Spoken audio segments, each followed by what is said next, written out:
The sound of my mother-in-law's palm connecting with my son's face is something I will never forget. It was sharp, sudden, a crack that split the air like a branch snapping in winter. Ethan gasped, his small body lurching sideways, and before I could move, before I could even process what I had just witnessed, Margaret Monroe was screaming words that would end her family forever. "He is not real family. Get out." My 8-year-old hit the floor. The plate in his hands shattered against the hardwood, green beans scattering like shrapnel across the dining room. 15 adults sat frozen around the Thanksgiving table. No one moved. No one spoke. My husband Daniel stood by the window, mouth open but silent. His sister Victoria looked away, pretending to check her phone. His father Robert stared at his plate like it contained the secrets of the universe. The only sound was the grandfather clock ticking in the hallway, counting the seconds of my son's humiliation. I did not scream. I did not cry. I crossed the room, knelt beside Ethan, and helped him to his feet. Then I walked back to the table, reached into my bag, and placed a single envelope in front of my mother-in-law. My lawyer is already involved. I said those 6 words quietly, calmly, like I was commenting on the weather. Margaret's plate slipped from her fingers and crashed to the floor. The room stopped breathing. For a moment, Margaret just stared at the envelope like it might bite her. Her hands, those perfectly manicured hands with diamonds glittering on every finger, trembled as she reached for it. I did not wait for her to open it. I already knew what was inside, and soon enough, so would she. I looked around the room, reading every face, filing away every reaction. Daniel had gone pale, his jaw tight, but he still had not moved from his spot by the window. 38 years of conditioning had frozen him in place. He was not agreeing with what his mother had done. He simply did not know how to disagree with her. He never had. Victoria finally looked up from her phone, and I saw the calculation in her eyes. She was already thinking about what this meant for her position in the family hierarchy. Robert, my father-in-law, was the only one who looked ashamed. But shame without action is just performance, and Robert had been performing for 40 years. Margaret's voice cut through the silence, trying to regain control the way she always did. "This is a family matter. You are making a scene." I almost laughed. Making a scene. My son was on the floor with a red mark blooming across his cheek, and I was the one making a scene. That was classic Margaret. Reframe the cruelty as someone else's overreaction. She turned to Daniel, her voice sharp with command. "Daniel, control your wife." He opened his mouth. Nothing came out. He could not even look at his son. I turned my attention to Ethan. He was standing now, but barely. His hands hung at his sides, and he was looking at me with those wide brown eyes, searching my face for answers I did not have yet. The red mark on his left cheek was already darkening.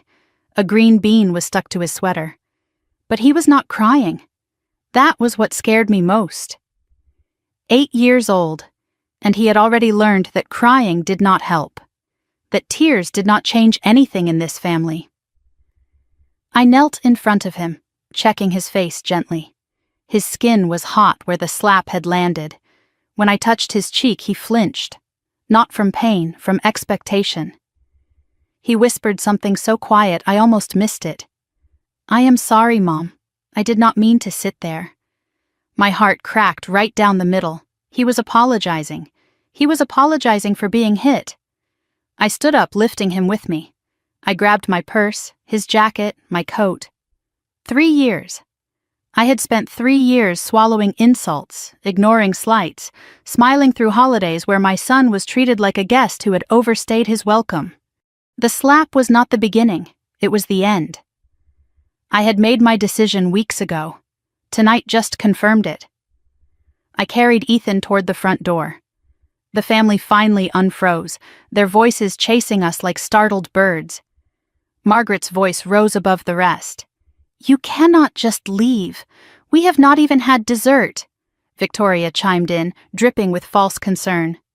"Jessica, do not be dramatic." One of the aunts added her piece. "Think about Daniel. Think about the family." I did not respond to any of them. I just kept walking, holding my son, feeling his small body trembling against mine. Daniel finally moved. He followed us to the foyer, his footsteps uncertain, his voice pleading. "Jessica, wait, let us talk about this." I turned to face my husband. I really looked at him, maybe for the first time in years. He was still handsome, still the man I had fallen in love with. But right now, he was also the man who had watched his mother assault our child and done nothing. "You had a chance to talk." I said it quietly so only he could hear. "You had a chance to move. You chose neither." His face crumpled, but he did not follow us outside. He stood in the doorway, caught between his mother's house and his family walking away. That image would stay with me forever. Daniel Monroe, frozen on the threshold, unable to choose. The November air hit my face like cold water, sharp and clarifying. Ethan buried his face in my neck, his breath coming in uneven bursts against my skin. I strapped him into his car seat, my hands steady even though everything inside me was shaking. Before I closed his door, he asked in a small voice, "Are we coming back?" I paused. I thought about lying, about softening the blow. Then I decided against it. My son deserved the truth, even when it hurt. "No, baby, we are not." The drive home was silent except for the hum of the heater. Ethan sat in the back, hands folded in his lap, staring straight ahead like the windshield was showing him a movie only he could see. Streetlights slid across his face in bands of yellow and shadow. His cheek was swelling now, the skin tight and shiny. But he did not mention it. He did not mention anything. My phone buzzed, then buzzed again. Daniel, Margaret, Victoria, numbers I did not recognize. I silenced the phone and placed it face down in the cup holder. Ethan noticed. "Is Dad calling?" "Yes." "Are you going to answer?" "Not tonight." I thought about the envelope I had left behind. 3 weeks ago, I found out about the trust fund. 3 weeks ago, I hired Emily Carter, the best estate litigation attorney in Philadelphia. 3 weeks ago, I stopped hoping Margaret would change. Tonight was supposed to be a test. One last chance for this family to prove me wrong. They failed. We pulled into our driveway. The house was dark. We were supposed to be at Margaret's until 9 o'clock. It was barely 6:30. I helped Ethan out of the car, carried him inside even though he was getting too big for it. He let me. That told me everything about how scared he was. I ran a warm bath, examined his cheek in the better light of the bathroom. The mark was darker now, purpling at the edges. You could almost see the shape of Margaret's fingers. I took photographs with my phone. Different angles, better lighting. Evidence. Ethan watched me do it. "Why are you taking pictures?" "Just in case, sweetheart." He did not ask in case of what. He understood more than any 8-year-old should. Later, I tucked him into bed. He was wearing his favorite pajamas, the ones with rockets on them. He looked so small against the pillows, so fragile. I was about to turn off the light when he spoke. "Mom, am I not real family?" The question hit me like a physical blow. I sat on the edge of his bed and took his hands in mine. "You are the realest thing in my life. You are my family, always." He searched my face, weighing the promise the way children do when they have been let down before. Then he nodded once, slow and deliberate, like he was filing my answer away for later. I stayed until he fell asleep, watching his chest rise and fall, making a silent promise. No one would ever make him feel this way again. After Ethan's breathing steadied into the rhythm of sleep, I sat alone at the kitchen table. My phone showed 23 missed calls and 47 text messages. I did not read any of them. Instead, I opened my laptop and pulled up the folder Emily Carter had sent me last week. Inside were documents that would change everything. The original trust, signed by Harold Monroe, Daniel's grandfather, 6 months before his death. The list of beneficiaries: Emma Monroe, Tyler Monroe, and Ethan James Wilson Monroe. My son's name, right there in black and white. Harold had included him. Harold had wanted him protected. Then I opened the second document, the amended trust, dated 3 months after Harold's death. Ethan's name? Gone. Scratched off like he had never existed. And at the bottom, the signature of the woman who had erased him. Margaret Monroe, trustee. I scrolled through the bank statements Emily had obtained. $153,000. That was Ethan's share of the trust, gone, redirected, spent on kitchen renovations and a new Lexus and expenses that had nothing to do with any grandchild's education. Margaret had not just slapped my son tonight. She had been robbing him for over a year. I stared at the numbers on the screen. Tomorrow the real fight would begin. But tonight, I let myself feel one thing clearly. They thought I would stay silent forever. They thought I would keep swallowing the insults, keep smiling through the cruelty, keep teaching my son that belonging was something he had to earn from people who would never give it. They were wrong. Margaret Monroe had no idea what she had awakened when she raised her hand against my child, but she was about to find out. I sat outside Ethan's bedroom door for almost an hour after he fell asleep. I told myself I was just checking on him, making sure his breathing stayed steady, watching for signs of nightmares. But the truth was simpler. I could not make myself move. The house felt too quiet, too empty without Daniel in it. Every creak of the floorboards sounded like an accusation. Eventually, I forced myself to stand and walk to the kitchen. The coffee I made went cold in my hands while I stared at my phone. The 47 text messages from earlier had multiplied to 89. I scrolled through them, my stomach turning with each one. Margaret's message sat at the top, all capital letters. "This is ridiculous. Come back and apologize." Victoria had added her piece. "You are tearing this family apart." And Daniel, my husband, the man who had watched his mother slap our son and done nothing, had sent a series of increasingly desperate texts. "Please pick up. We need to talk. Mom is upset. Mom is upset." I read those 3 words over and over, feeling something cold settle in my chest.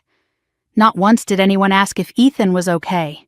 Not once did anyone acknowledge the slap, the fall, the small body hitting the hardwood floor. Margaret was upset. That was what mattered to this family. My phone rang. Daniel again. I answered this time, my voice flat. His words came rushing out before I could speak. "Jess, please, just come back. We can work this out." I stared at the dark window, my reflection ghostly in the glass. "Is your mother going to apologize?" A long pause. "She says Ethan provoked her. He took Emma's seat." My blood went cold. "He is 8 years old, Daniel." He sat in a chair.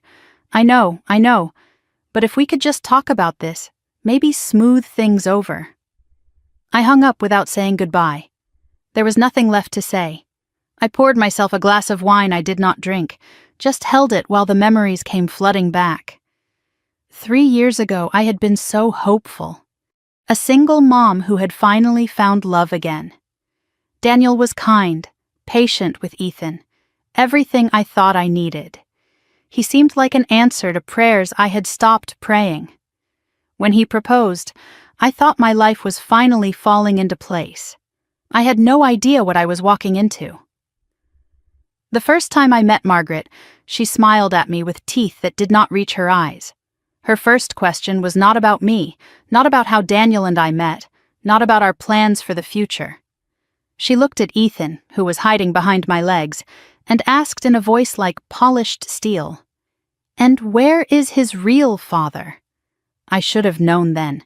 I should have seen the warning signs written across her face like a roadmap to disaster. But I was in love, and I wanted so badly for it to work. Daniel said she was like that with everyone at first. He promised she would warm up. She never did. The slights started small. So small I could almost convince myself I was imagining them. Family dinners where Ethan was seated at a separate table, alone, while the other children sat with the adults. Birthday cards for Emma and Tyler, but nothing for Ethan. Family photographs taken conveniently when Ethan and I happened to be in the bathroom or getting something from the car. Each time I mentioned it to Daniel, he had an explanation ready. She is old-fashioned. She does not mean it that way. Just give her time. I gave her 3 years. Time ran out last night. I walked to Ethan's bedroom door and watched him sleep from the hallway.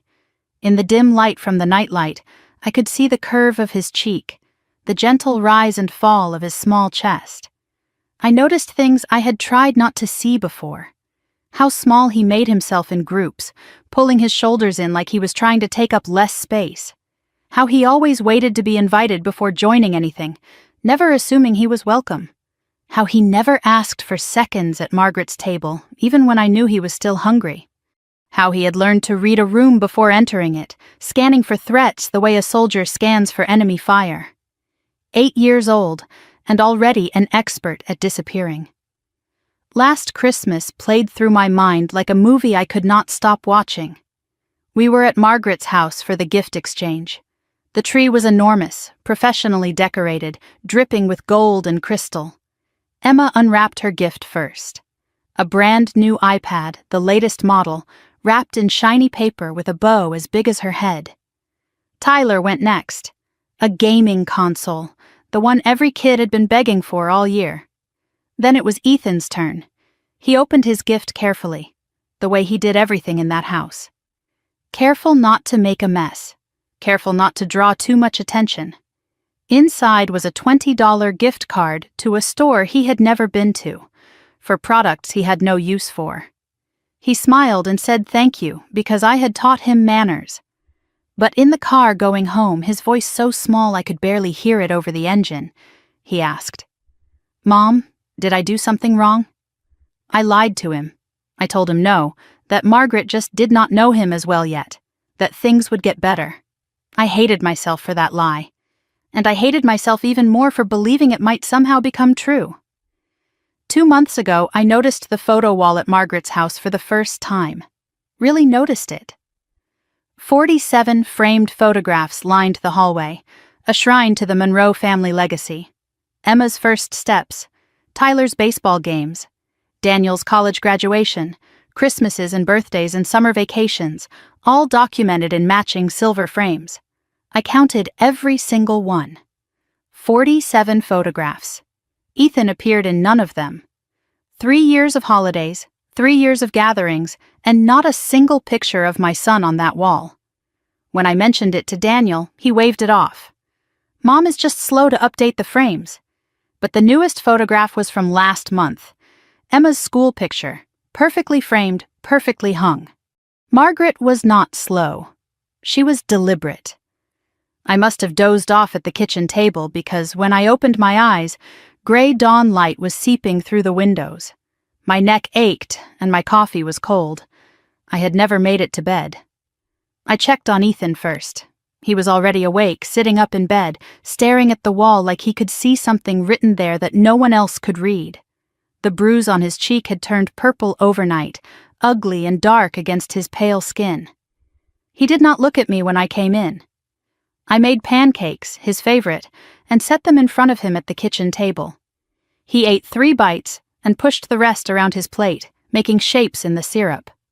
Finally, he asked the question I had been dreading. "Is Dad coming home?" My chest tightened. "I do not know, baby." Ethan nodded, like he had expected that answer. His voice was matter of fact, the way children sound when they have already accepted something adults are still fighting against. It is okay. I know he has to take care of his mom, 8 years old, already making excuses for the adults who kept failing him. After breakfast, I asked to see his cheek in better light. He tilted his face up obediently, too used to being examined, inspected, assessed. The bruise was the size of Margaret's palm. You could almost see the individual finger marks pressed into his skin like a signature. I took more photographs, different angles, better lighting. Ethan watched me with those old eyes of his. "Why are you taking pictures? Just in case, sweetheart." He did not ask in case of what. He just nodded and touched his own cheek, gently, like he was checking to make sure it was still there. Then he asked me something that nearly broke me in half. "Mom, can I ask you something?" "Always, baby." When Grandma said I am not real family? What does that mean? I knelt in front of him, took his hands in mine. It means she is wrong, Ethan. It means she does not understand what family really is. He considered this, his forehead wrinkling with thought. But Dad is her real son, and Emma is her real granddaughter, and I am just... He could not finish the sentence. He did not have the words for what he was. I pulled him into a hug so tight I was afraid I might hurt him. You are my real son. You are Daniel's real stepson. You are real, Ethan, more real than anyone in that room last night. His tears came then, finally, soaking through my shirt. The tears he had been holding back since the moment Margaret's hand connected with his face. Then why does it hurt so much? I did not have an answer, because the truth was, it hurt because he had started to believe them. Somewhere along the way, over 3 years of exclusion and slights and being treated like a guest in his own family, my son had started to believe he did not belong. Mid-morning, I heard a car in the driveway. Daniel's sedan pulled in, and I watched from the window as he sat there for a long moment before getting out. He looked like he had not slept either. Dark circles under his eyes, shirt wrinkled like he had spent the night in it. Because he had. He had stayed at his mother's house while his son cried himself to sleep. He came inside, and I felt nothing. That scared me more than anything else. I should have felt relief or anger or something. Instead, there was just emptiness. His excuses started before he even reached the kitchen.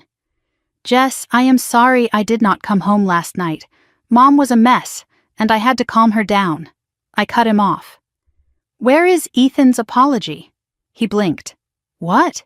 Your mother hit our son. Where is her apology? Silence stretched between us like a wire pulled too tight. Finally, Daniel ran his hand through his hair, that nervous gesture he always made when he was about to disappoint me. She is not going to apologize. She thinks she was justified. Justified? In slapping an 8-year-old? He could not meet my eyes. She says he was disrespectful, that he knows the seating arrangement. I laughed, and the sound surprised us both. Hollow, bitter, nothing like humor. There is no seating arrangement, Daniel. There is just your mother deciding our son is not worthy of sitting at her table. He did not argue. He knew it was true. I stood up and faced my husband. You stood there. You watched her hit him. You said nothing. His eyes filled with tears. I know, I was in shock. You were not in shock. You were obedient. The word landed like another slap.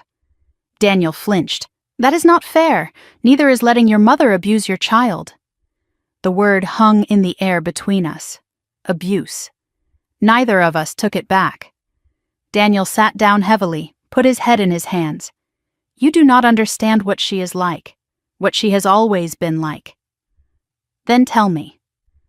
For the first time in our marriage, he did. He told me about growing up under Margaret's control. She decided everything, his clothes, his friends, his college, his career, even his girlfriends. He told me about his older brother Marcus, who tried to break free. Marcus married a woman Margaret did not approve of, a black woman named Keisha. Margaret gave him an ultimatum: the family or the marriage. Marcus chose his wife.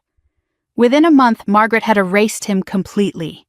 Photos removed from the walls. Name never spoken. Inheritance revoked. Daniel was 15 years old when he watched his brother become a ghost. He learned the lesson Margaret intended. Obedience meant survival. I asked Daniel once if he could call Marcus. Daniel's voice was barely a whisper. Mom said if I did, I would be next. He looked at me with something raw and broken in his eyes. I have spent my whole life trying not to become Marcus. I have been so afraid of her that I forgot to ask if Marcus was actually wrong. I went to the window, looked out at our quiet street. I filed legal papers, Daniel, before Thanksgiving. He looked up sharply. What? I found out about the trust fund, what she did to Ethan's inheritance. What she has been doing to all of you. He went pale. How did you find out? It does not matter. What matters is I am not stopping. I am going to court. Daniel stood up, crossed to where I was standing. If you do this, she will destroy us. She will cut me off. Cut us off. Then you have a choice to make. Your mother or your family. I watched his face. The fear, the conditioning, the love for me and Ethan battling underneath. I cannot answer that right now. I nodded slowly. Then sleep in the guest room until you can. He opened his mouth, closed it again, and walked away. I heard the guest room door click shut. Then I noticed movement in the hallway. Ethan was standing there in his pajamas, watching. He had heard everything. Our eyes met, and he did not ask if Dad had chosen us. He already knew the answer. At least for tonight, Daniel had chosen fear. But tomorrow, I would choose war. I woke on the couch, still in yesterday's clothes, my neck stiff and my mouth dry. Gray morning light filtered through the curtains, and for a moment I did not remember why I was not in my bed. Then it all came back. The slap, the silence. Daniel choosing the guest room because he could not choose me. The house was quiet. I checked the hallway. The guest room door was still closed. Daniel had not emerged. I did not know if he had slept at all, but I was not going to knock to find out. I had more important things to do this morning than coddle a grown man who could not stand up to his mother. I checked on Ethan first. He was still asleep, his face turned toward the wall, the bruise on his cheek dark against the white pillowcase. I watched his chest rise and fall for a long moment, reassuring myself that he was safe, that he was here, that no one could hurt him in this house. Then I walked to the kitchen and made coffee I desperately needed. My laptop was still open on the table from last night. I refreshed my email, and my heart jumped when I saw a new message from Emily Carter, time-stamped 6:47 in the morning. The subject line read, "Additional documents recovered. Please review immediately." Emily had been working through the night. I clicked the message open with trembling hands. Multiple PDF attachments waited for me.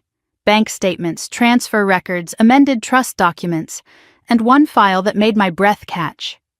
original_trust_Harold_Monroe_2019.pdf.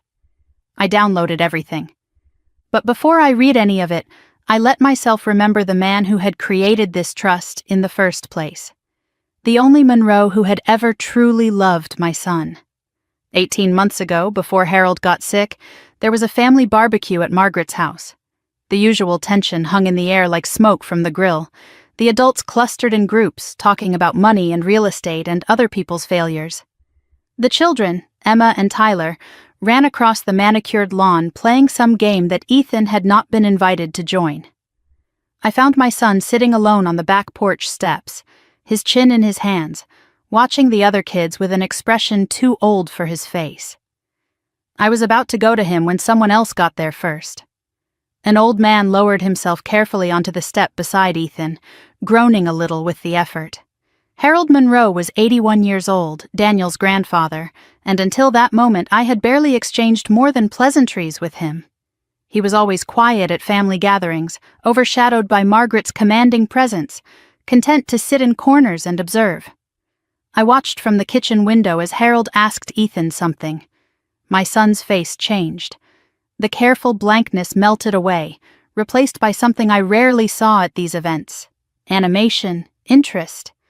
He was actually talking, not just giving polite one-word answers, but really talking. Harold laughed at something Ethan said, a genuine laugh that crinkled his whole face. Then Harold's voice carried through the open window, clear enough for me to hear. "You know what, son? You remind me of myself at your age." Ethan looked up at him. "Really? Really? We are the quiet ones. The ones who watch and listen. People underestimate us."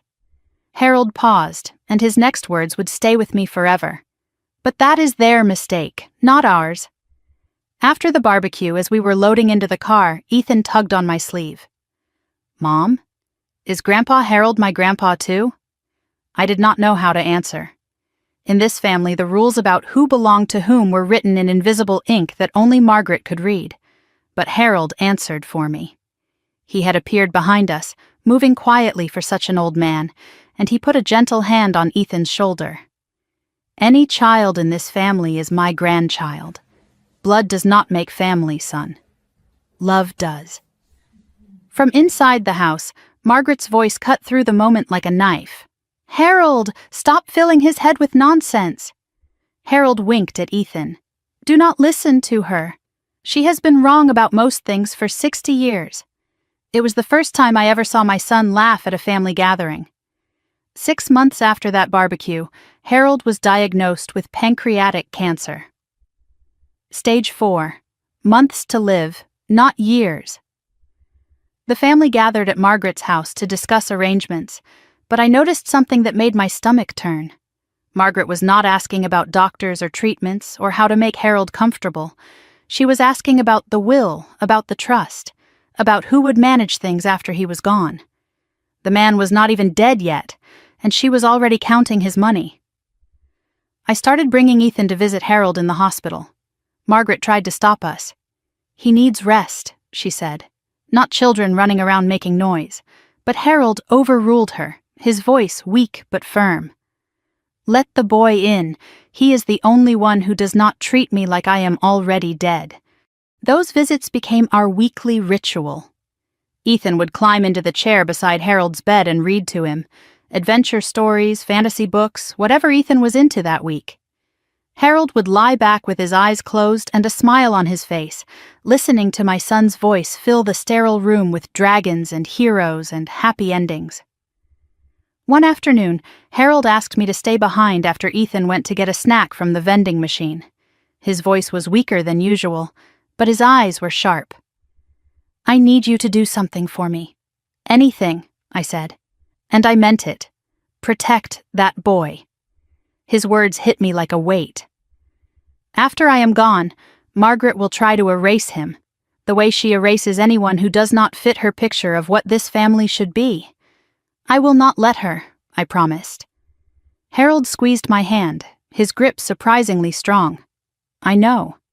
That is why I made sure he is protected. Legally." I did not understand what he meant then. I do now. Harold passed 14 months ago, peacefully, in his sleep, at home. I learned about it through a text message from Daniel. "Grandpa is gone." 3 words, no phone call, no warning. Ethan cried for 3 days straight. He had lost the only person in the Monroe family who had ever made him feel like he belonged. Margaret did not call to offer comfort. She was too busy planning the funeral. A funeral where Ethan was seated in the back row, so far from the family section that he might as well have been a stranger off the street. 1 week after the funeral, the family gathered at a lawyer's office for the reading of the will. I was not invited. I heard about it secondhand from Daniel when he came home that evening. "Grandpa left a trust fund for the grandkids' education," he told me. "Mom is managing it until they turn 18. My heart lifted for a moment. Is Ethan included? Daniel hesitated, and that hesitation told me everything I needed to know. "I think so." Mom said she would handle the details. That was the last time anyone mentioned the trust fund to me. For 14 months, I assumed everything was being handled properly. I trusted Daniel's family. That was my mistake. 3 weeks before Thanksgiving, I was cleaning out a closet when I found a box of Daniel's old papers, receipts, tax documents, the kind of things people shove in boxes and forget about. At the bottom was an envelope I had never seen before. It was from a law firm addressed to all trust beneficiaries, dated 1 month after Harold's death. The envelope had never been opened. My hands shook as I tore it open. Inside was a letter summarizing the Harold Monroe Educational Trust. The initial funding was listed at $460,000. And there, printed clearly in black ink, was the list of beneficiaries. Emma Monroe, Tyler Monroe, Ethan Monroe. My son's name was right there. Harold had included him. Officially, legally, deliberately. The letter also noted that Margaret Monroe had been appointed temporary trustee and that annual statements would be sent to all beneficiaries' guardians. I had never received a statement. Not one in 14 months. Not a single piece of paper acknowledging that my son had any stake in this trust at all. I searched for estate lawyers that afternoon. Emily Carter's name came up first. Specialist in trust litigation. 15 years of experience. I called her office and explained the situation as calmly as I could. I think my mother-in-law stole my son's inheritance. That is a serious accusation, Emily said. What evidence do you have? A letter that says my son is a beneficiary, and 14 months of silence. Send me everything you have, she said. I will start digging. I sent her the letter that same day. What she found was worse than anything I had imagined. Now, sitting at my kitchen table the morning after Thanksgiving, I opened Emily's new attachments. The first document was the original trust, Harold's signature at the bottom, Ethan's name clearly listed among the beneficiaries. Equal shares, 1/3 each. At the time of Harold's death, the trust was worth $460,000. Ethan's share came to approximately $153,000. The second document made my blood run cold. It was an amended trust, dated 3 months after Harold's death. Ethan's name had been removed from the beneficiary list. His share had been redistributed to Emma and Tyler. The reason given was a single line that felt like a slap to the face. Beneficiary not of direct bloodline. Harold's original trust had no bloodline requirement. Margaret had added that language herself, and at the bottom of the amendment, 2 signatures, Margaret Monroe as trustee, and Victoria Monroe as witness. Victoria knew. She had known all along. The third attachment was a series of bank statements for the trust account. I scrolled through 14 months of transactions, my fury building with every line.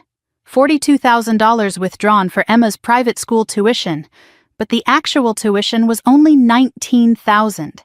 The extra $23,000 had gone to Margaret's personal checking account. $35,000 for property maintenance. I pulled up a contractor's invoice Emily had found. Margaret's kitchen renovation, paid directly from the trust. $28,000 for a vehicle purchase. A Lexus SUV, registered in Margaret's name.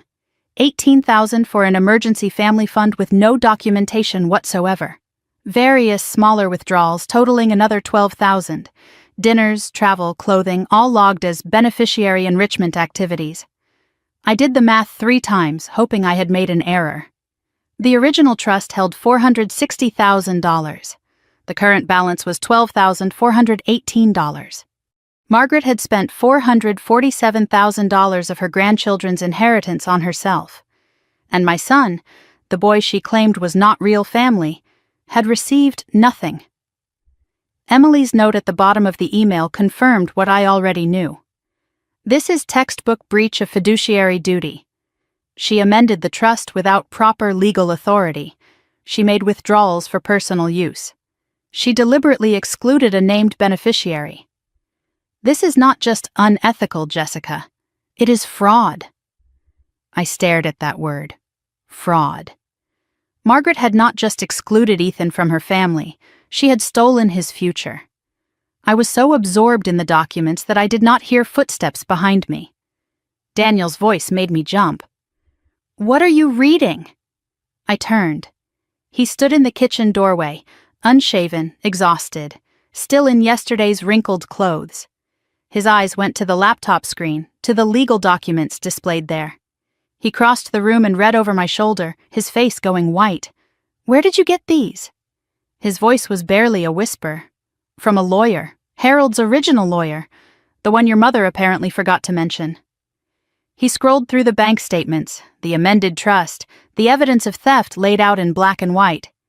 I did not know it was this bad. I looked at him. "Did you know it all?" He could not meet my eyes. That was answer enough. I closed the laptop. "Your mother stole $150,000 from our son. Your sister witnessed the documents. Your whole family stayed silent." I stood and faced him. "And you never once asked to see the paperwork." Daniel's voice cracked. "Jess, I did not think she would actually—" I did not let him finish. "I do not want an explanation. I want to know one thing." I waited until he met my eyes. "Are you going to help me get it back, or are you going to stand in my way?" The kitchen clock ticked in the silence. Daniel did not answer, but tomorrow I would not need him to. I had the evidence now. And Margaret Monroe had no idea what was coming for her. I woke early the morning after confronting Daniel, having barely slept at all. My mind had been racing through documents and numbers and legal strategies until sometime around 4 a.m, when exhaustion finally pulled me under.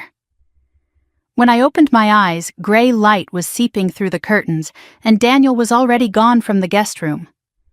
A note sat on the kitchen counter, his handwriting rushed and uneven. "I need time to think.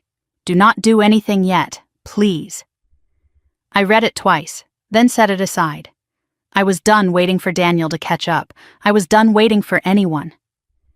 Ethan's bruise was fading now, the purple softening to yellow-green at the edges. He sat at the breakfast table eating cereal while I explained that I had a meeting today, that a friend would pick him up from school.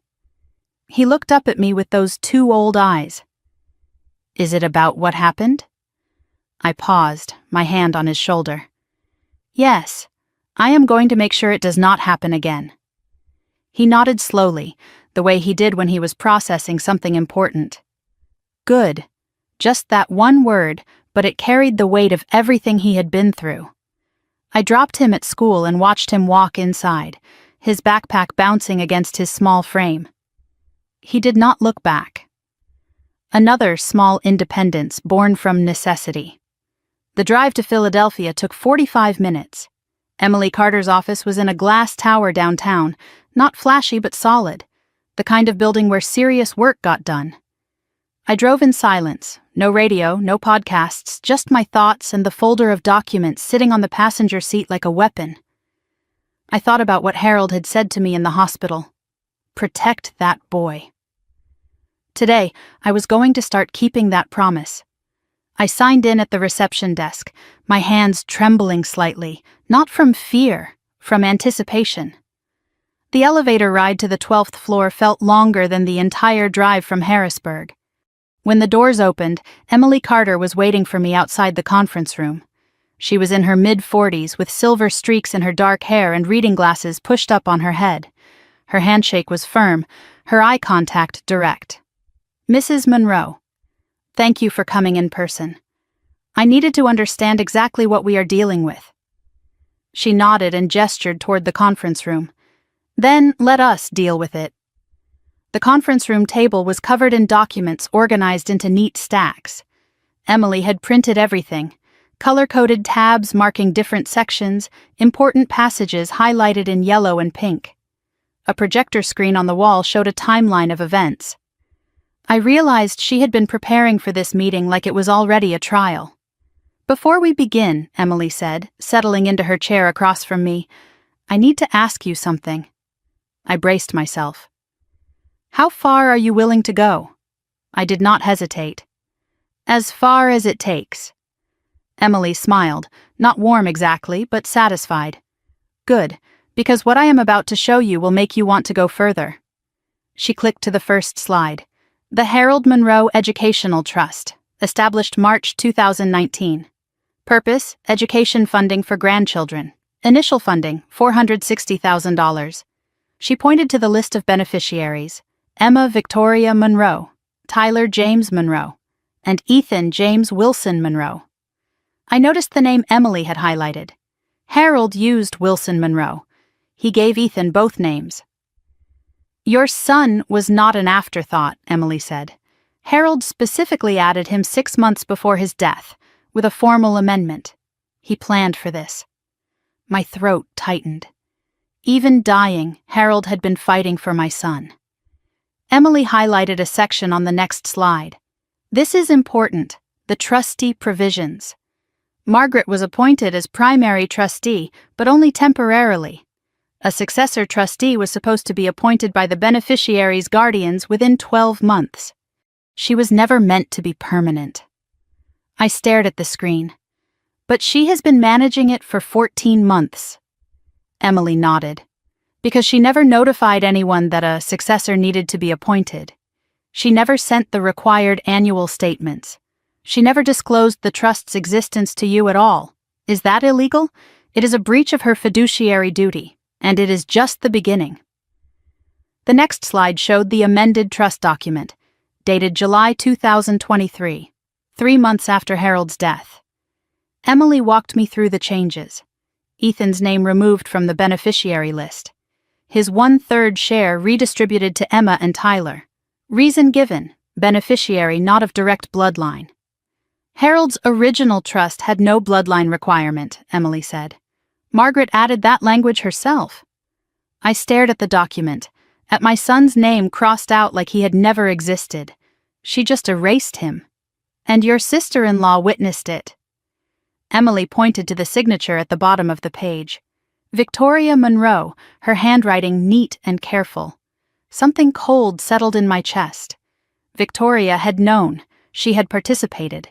She had signed her name to my son's erasure and never said a word. Emily pulled up a spreadsheet.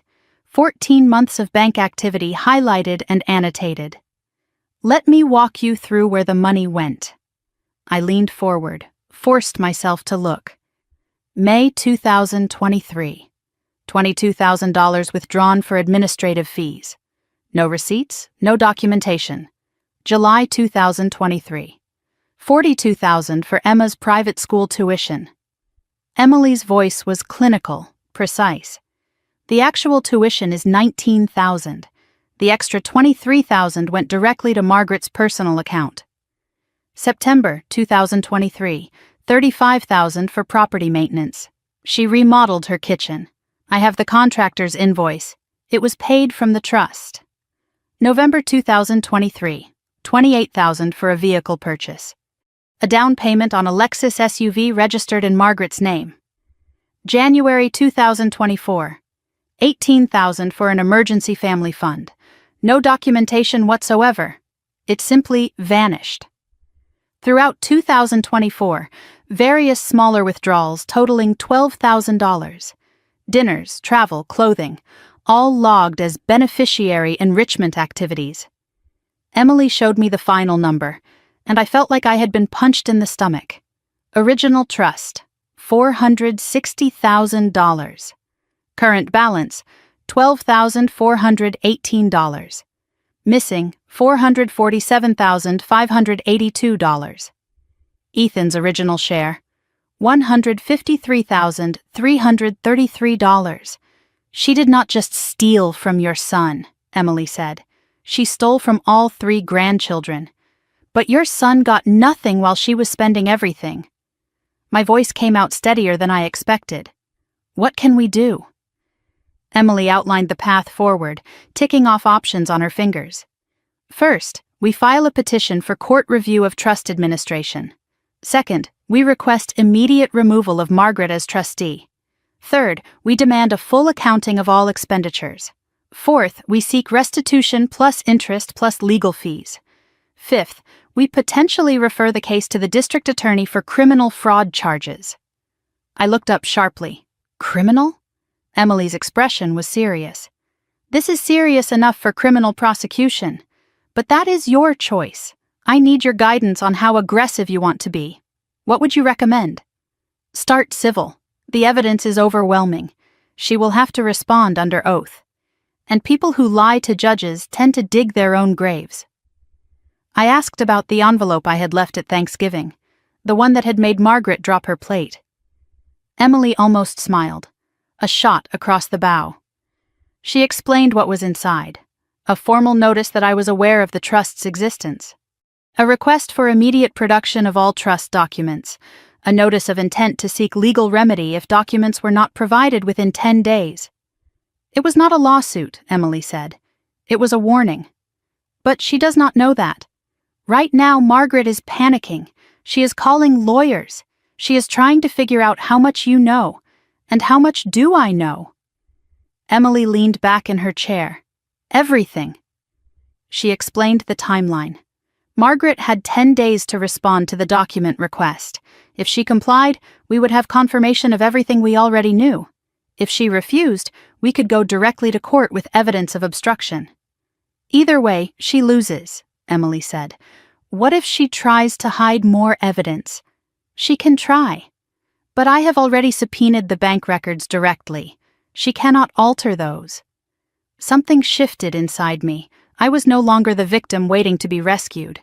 I was a strategist planning a campaign. This was not just about getting Ethan's money back. It was about making sure Margaret could never do this to anyone again. Emily slid a document across the table. A retainer agreement, official representation. I read it carefully, every word, then signed my name at the bottom. Emily gathered the papers. "Welcome to the fight, Mrs. Monroe." I looked up at her. "Call me Jessica, and thank you for believing me." Emily's expression did not change. "I do not believe clients. I believe evidence, and yours is airtight." I stepped out of Emily's building into the gray November afternoon, my head spinning with numbers and strategies and the weight of what I had just set in motion. My phone buzzed. "Daniel." I hesitated, then answered. "Where are you?" His voice was strained.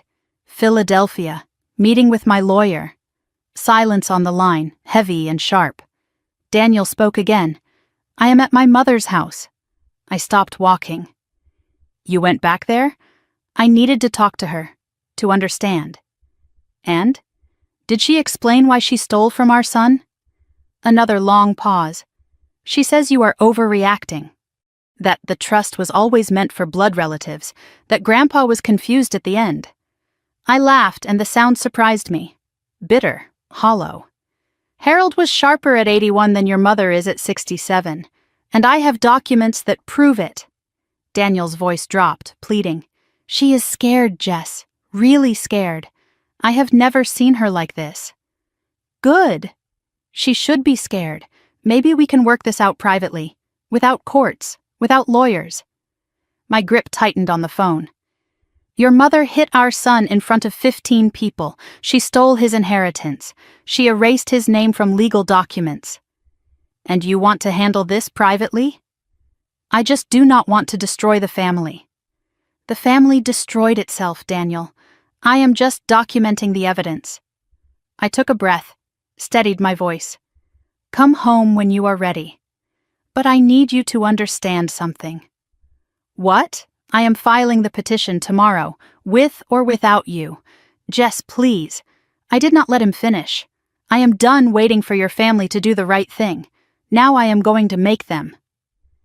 I hung up before he could respond. The drive home felt different than the drive there. I was not nervous anymore. I was not second-guessing myself. The numbers played through my mind like a drumbeat.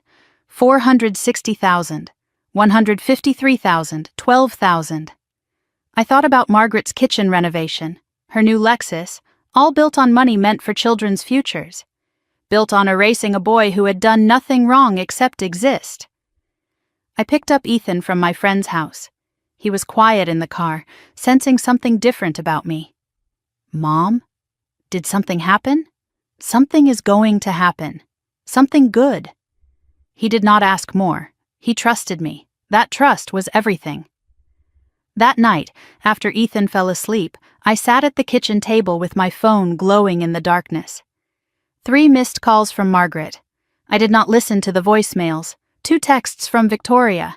"You are making a huge mistake. Call me before you do something you cannot take back."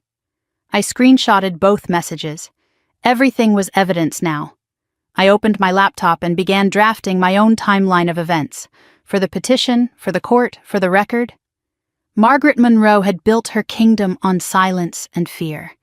She had spent decades controlling everyone around her, erasing anyone who did not fit her vision of what family should be. Tomorrow, the silence would end. And Margaret would learn what happens when a mother stops being polite and starts fighting for her child. 1 week had passed since Thanksgiving. The petition was filed, sitting in the court system like a bomb waiting to detonate. Daniel had been sleeping in the guest room every night, and we moved around each other like polite strangers, speaking only about Ethan. The bruise on my son's face had faded to a faint yellow shadow, barely visible unless you knew where to look. But the bruise on the Monroe family was just beginning to show. Saturday morning, Daniel approached me in the kitchen while I was making coffee. He looked like he had not slept properly in days, dark circles under his eyes, shoulders hunched with the weight of something he did not want to say. My mother wants to have a family meeting. Tomorrow, at her house. I did not look up from my coffee. No. Daniel moved closer, desperation in his voice. Please. She says she wants to talk, to work things out. I finally met his eyes. She has had 3 years to work things out. She chose to hit my son instead. Daniel sat down across from me, his hands clasped together like he was praying. She is scared, Jess. The legal papers have shaken her. She has never dealt with anything like this before. Good. I wanted the word to sting, and from the look on his face, it did. He tried a different approach. If you do not come, she will say you refuse to even try, that you are the one being unreasonable. She will twist the narrative, make you the villain. I considered this. The narrative mattered. In families like this, the story people believed was often more powerful than the truth. Fine, I will come, but not to reconcile. Daniel looked up, hope flickering in his eyes. Then why? I set down my coffee cup. To let her know exactly what she is up against.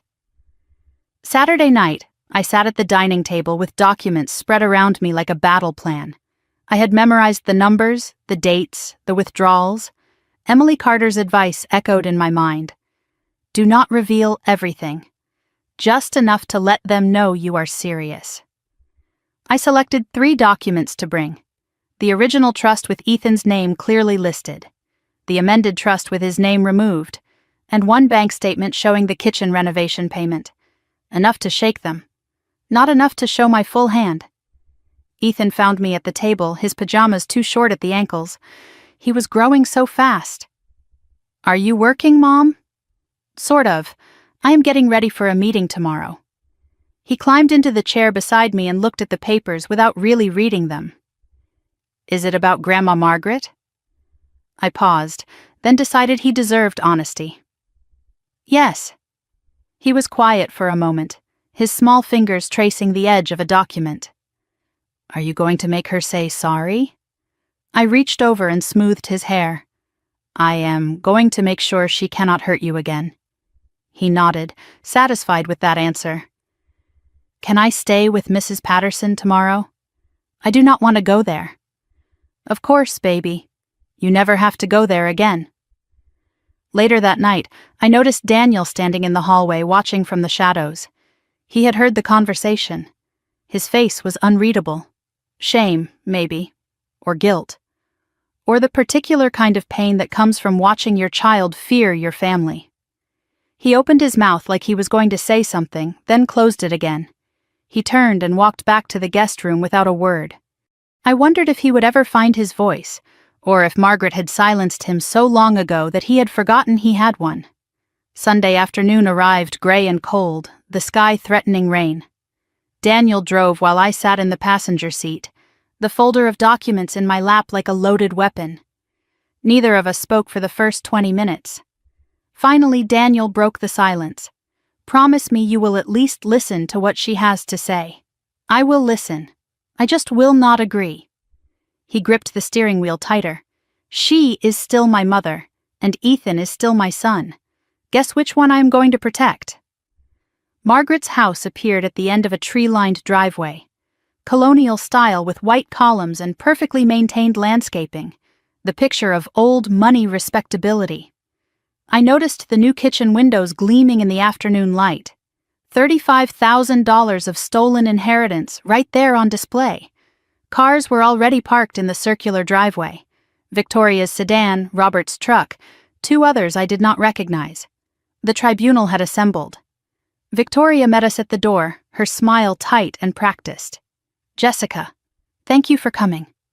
I did not return the smile. Victoria. Her eyes flicked to the folder in my hands, and something crossed her face. Fear, maybe, or curiosity. Mother is in the living room. Everyone is waiting. I walked past her without another word. I could feel her gaze on my back like a target. The living room had been arranged like a courtroom. Margaret sat in the high-backed chair by the fireplace, the throne position, commanding the room from the best seat.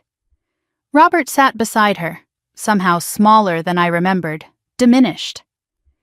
Victoria took her place on the love seat. 2 aunts and an uncle occupied the couch, the witnesses, the jury. Daniel hovered near the doorway, belonging to neither side, and facing them all was a single empty chair, clearly meant for me. I did not sit.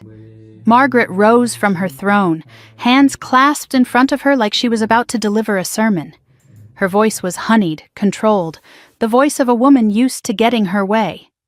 Jessica, thank you for agreeing to talk like civilized people. I know Thanksgiving was difficult.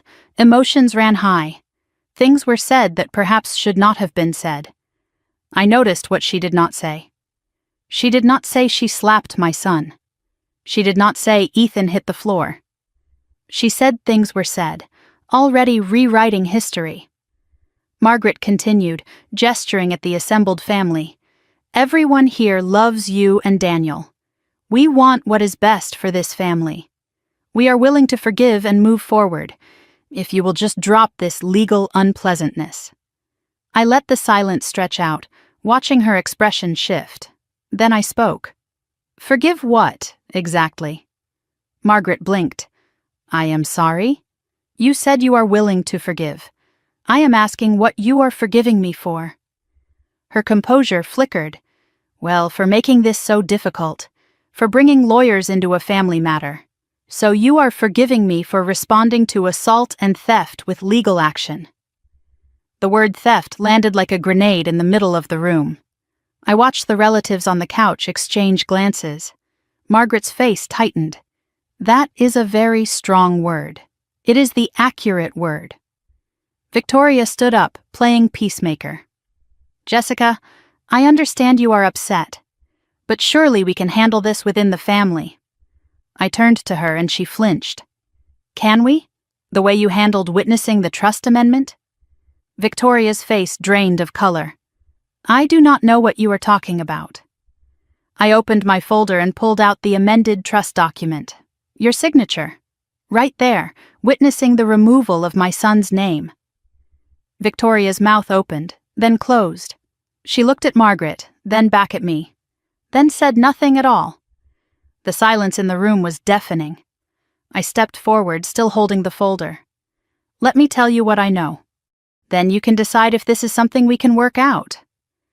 I pulled out papers one by one as I spoke. Harold Monroe created a trust fund for his grandchildren in March 2019. Margaret's jaw tightened, but she said nothing. The original beneficiaries were Emma, Tyler, and Ethan. Equal shares. I looked at Victoria. 3 months after Harold died, you amended the trust. You removed Ethan's name. You cited bloodline, a requirement that Harold never included. Your sister-in-law witnessed it. Then I turned back to Margaret. And then you started spending. I read from the bank statement, my voice steady. $42,000 for Emma's tuition, though the actual cost was $19,000. $35,000 for property maintenance, which paid for your kitchen renovation. $28,000 for a vehicle purchase, your Lexus. $18,000 for an emergency fund, which has no documentation whatsoever. I paused, letting the numbers sink in. $460,000, reduced to $12,000. 97% of the trust, gone. The aunts exchanged horrified glances. They had not known. Robert looked up for the first time, something like horror on his face. Victoria was frozen like a statue. Daniel had gone pale by the doorway. Only Margaret remained composed, but her hands were shaking. Those are family funds, used for family purposes. I looked her dead in the eye. Ethan is family. Was his purpose served? Margaret's mask slipped. He was never meant to. She stopped herself, but it was too late. The sentence hung in the air, incomplete and damning. I stepped closer. Finish that sentence. He was never meant to what? Margaret's composure cracked completely. He is not Harold's blood. He is not a Monroe. Harold disagreed. That is why he put Ethan's name in the trust. He was sentimental. He did not understand the importance of maintaining proper boundaries. He understood perfectly. He understood that you would try to erase anyone who did not fit your definition of family. I tucked the papers back into my folder. He just did not live long enough to stop you, but I will. Margaret's voice changed, dropping to something almost intimate. Jessica, let us be practical. Legal battles are expensive, exhausting. They drag on for years. She moved closer, reaching out as if to touch my arm. I stepped back. What do you actually want? Money? I can write you a check today. For Ethan's education? A reasonable amount. I almost laughed. A reasonable amount? 20,000? 30? Enough for a good start. His share was 153,000. Margaret's eye twitched. That is not realistic. It was realistic when Harold was alive. It became unrealistic when you spent it on yourself. Margaret's voice hardened. I managed that trust for the good of this family. You stole from children, including your own grandchildren. Emma and Tyler's shares are nearly gone too. Victoria gasped. She had not known the full extent. She turned to Margaret. Mom, you said the trust was fine. You said there was plenty for Emma's college. Margaret shot her a look. Be quiet. Victoria's voice rose. With what? You just said there is only 12,000 left. For the first time in the conversation, Robert cleared his throat. Everyone turned to look at him. His voice was quiet, rusty from years of disuse. Margaret, is this true? All of it? Margaret turned on him. Robert, this is not the time. Is it true? She did not answer. Robert closed his eyes, and something in him seemed to break. I turned toward the door. Margaret called after me. Where do you think you are going? We are not finished. I paused and looked back at her. Yes, we are. I came to listen. I listened. Now I am going to let the court decide. You will destroy this family. You destroyed it years ago. You just did not realize anyone would notice. I walked toward the door, then stopped beside Daniel. Come home when you are ready to be a father. Then, louder to the room, I will see you all in court. I walked out the front door into cold November air. Behind me, voices rose, Victoria demanding answers, Margaret deflecting. Robert's silence louder than all of them. I did not have my car. Daniel had driven. I pulled out my phone and called a rideshare. I would wait in the cold. It was better than one more minute in that house. As I stood by the curb, my phone buzzed. A text from an unknown number. I opened it and my heart stopped. Jessica, this is Robert. I need to talk to you, alone. There is something about Harold's trust you do not know. I stared at the message, reading it twice to make sure I understood. Behind me, Margaret's voice rose to a shriek inside the house. But for the first time, I was not listening to Margaret. I was wondering what the silent man finally had to say. I stood at the curb outside Margaret's house, cold November wind cutting through my coat. Inside, I could hear muffled shouting, the family imploding without me there to witness it. My rideshare was 7 minutes away according to the app. I read Robert's text again. There is something about Harold's trust you do not know. What could I possibly not know? I had seen the documents, the numbers, the signatures. I had watched Margaret's face when I laid out the evidence. What else was there? The front door opened and Daniel stepped out. He looked wrecked, 10 years older than his 38 years. He walked toward me slowly, hands shoved in his pockets, shoulders hunched against the cold. I will drive you home. I called a ride. Cancel it, please. I studied his face. Something had shifted in him, something I had not seen before. I canceled the rideshare. We drove in complete silence for the first 10 minutes. I watched the trees blur past the window, bare branches reaching toward the gray sky like skeletal fingers. Daniel's knuckles were white on the steering wheel. Finally, he spoke. You were right. About all of it. I waited for more. I have spent my whole life pretending she was not who she is. And tonight, watching her try to buy you off, watching her blame everyone except herself, I could not pretend anymore. I did not respond. I needed more than words. But it was a start. We pulled into our driveway and sat in the parked car, engine off, neither of us moving to go inside.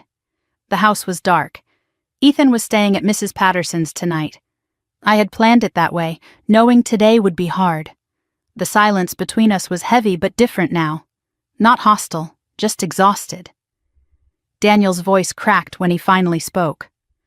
After you left, Victoria started screaming at Mom, asking where Emma's college money went. What did Margaret say? He laughed bitterly. She told Victoria to calm down, that she was being hysterical. The same thing she says to everyone who questions her. He turned to look at me, and I just stood there. Again. Like I always do. Why? He was quiet for a long moment. Because I have been standing there my whole life, and I do not know how to do anything else. I unbuckled my seatbelt and turned to face him fully. I need to know something, and I need the truth. He nodded. Did you know? About the trust? About Ethan being removed? Did you know before I told you? His face crumpled. I did not know the details, but I knew something was wrong. How? Because Mom stopped talking about it. After Grandpa died, she mentioned the trust constantly, managing it, protecting it, making sure it was handled properly. Then suddenly, nothing. Complete silence. And I did not ask because... He trailed off. Because you did not want to know. He nodded, shame written across every line of his face. I am sorry. I am so sorry. I looked at my husband, really looked at him. I saw the boy who had learned to survive by staying silent. I saw the man who had chosen comfort over courage for far too long. I saw someone who might finally be ready to change. Sorry is not enough, Daniel, but it is a start. I opened the car door. Come inside. We need to talk, really talk. We sat at the kitchen table. Coffee neither of us would drink growing cold in our cups. I asked the question that had been building inside me since the family meeting. Tell me about Marcus. Daniel flinched at his brother's name. What do you want to know? Everything.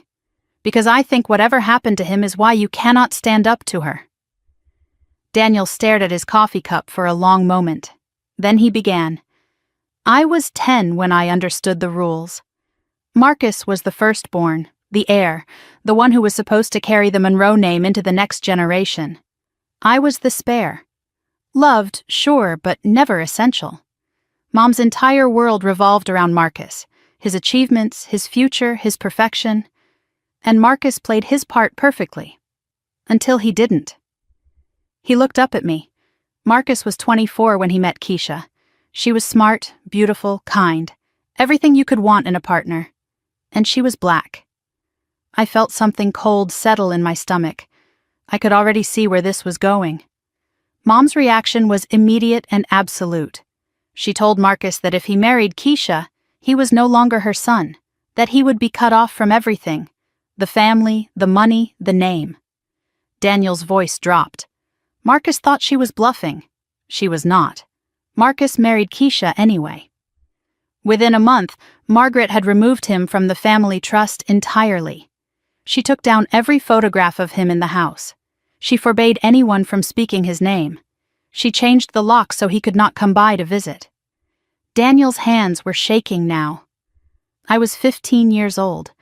I watched my brother become a ghost. He was there one day, and then he was just gone. Like he had never existed at all. I asked Mom once if I could call him, just to see how he was doing. She looked at me with those cold eyes and said that if I contacted Marcus, I would be next.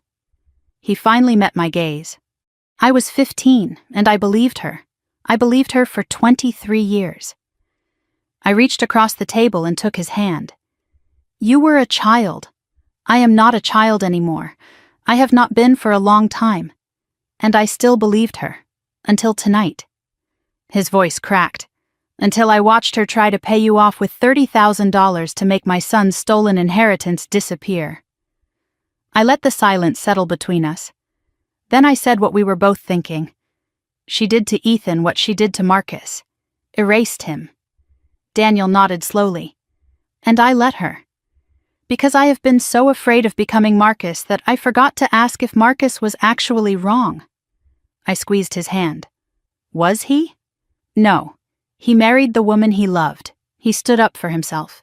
He is happy now. He has kids, a good life. He just does not have us. Have you talked to him since then? Daniel shook his head. Mom would have found out. She always finds out. The words hung in the air, like a prison he had built around himself. Your mother does not control you, Daniel. She only has power because you give it to her. It does not feel that way. I know, but here is the truth. You are not 15 anymore, and Ethan is not Marcus.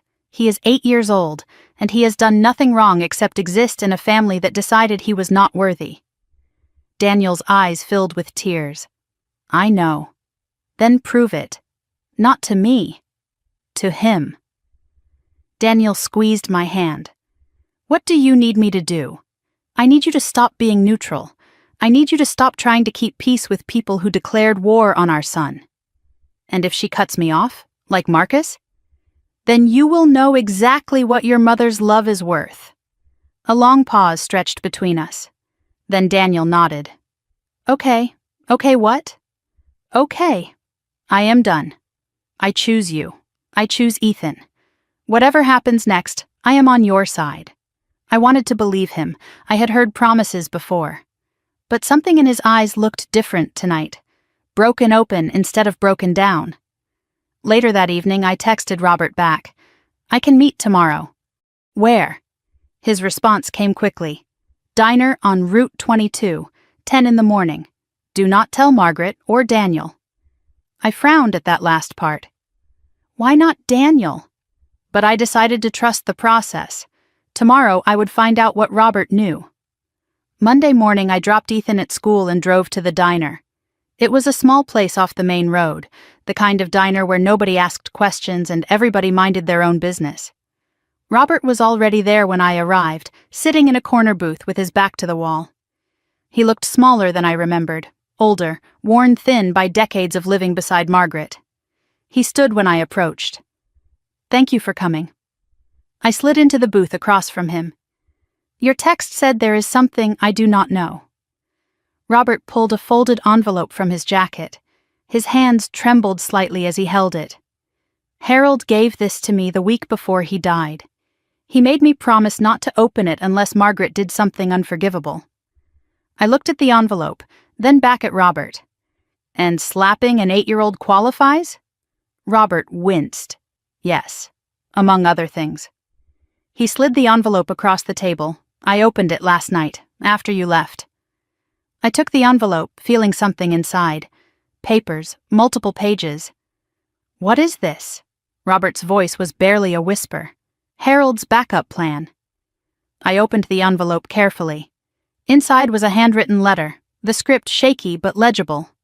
A second trust document I had never seen, and a small USB drive. Robert explained while I stared at the contents. Harold knew Margaret might try to change things after he died. So he created a secondary trust, smaller but protected, with a different trustee. My heart was pounding now. Who is the trustee? Robert met my eyes. You are. I unfolded the handwritten letter, Harold's words filling the page. I read it aloud, my voice catching on every other sentence. Dear Jessica, if you are reading this, it means Margaret has done what I feared she would do. I am sorry I could not stop her myself. I created this trust separately because I knew my wife. I loved her once, but I learned long ago that her love comes with conditions most people cannot meet.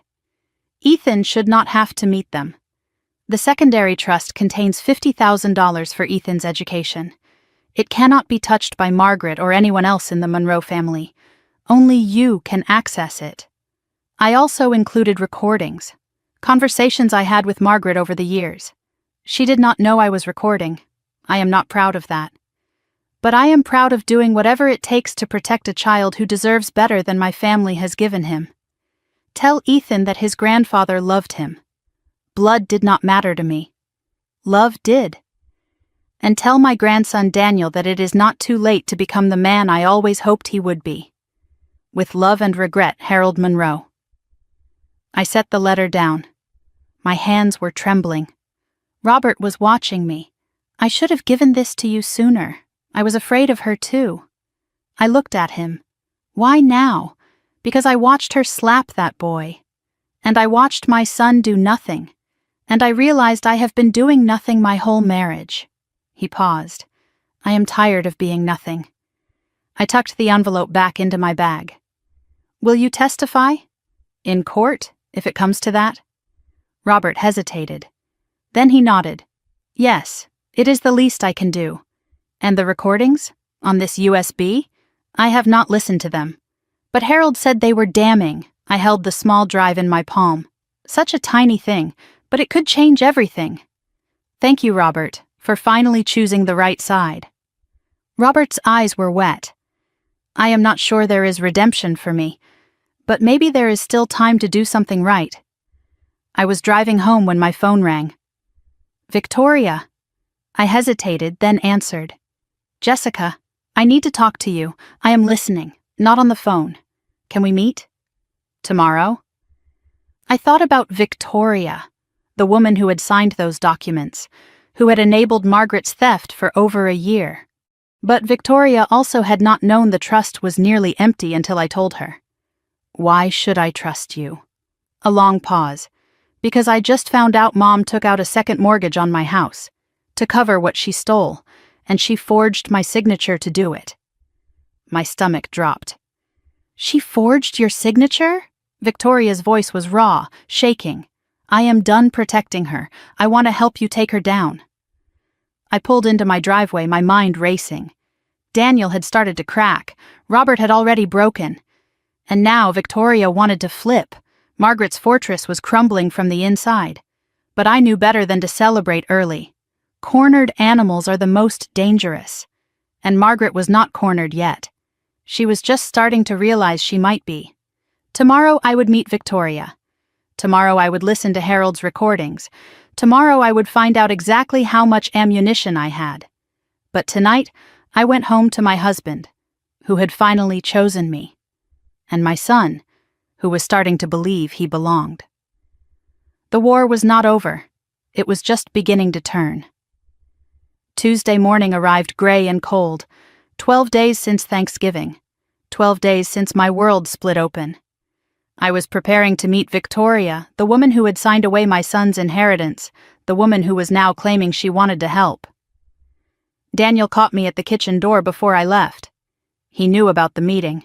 No more secrets between us. He offered to come, but I said no. This needs to be just us. Woman to woman. Daniel nodded, but worry creased his forehead. Be careful. Victoria has spent her whole life surviving Mom. That makes her unpredictable. I picked up my keys. So have I. That makes us even. Before leaving, I checked on Ethan. The bruise was almost completely gone now, just a faint yellow smudge that would disappear within days. He was doing homework at the kitchen table, his pencil moving steadily across the page. He looked up when I approached. Are you going somewhere? A meeting. I will be back before dinner. He nodded and returned to his work.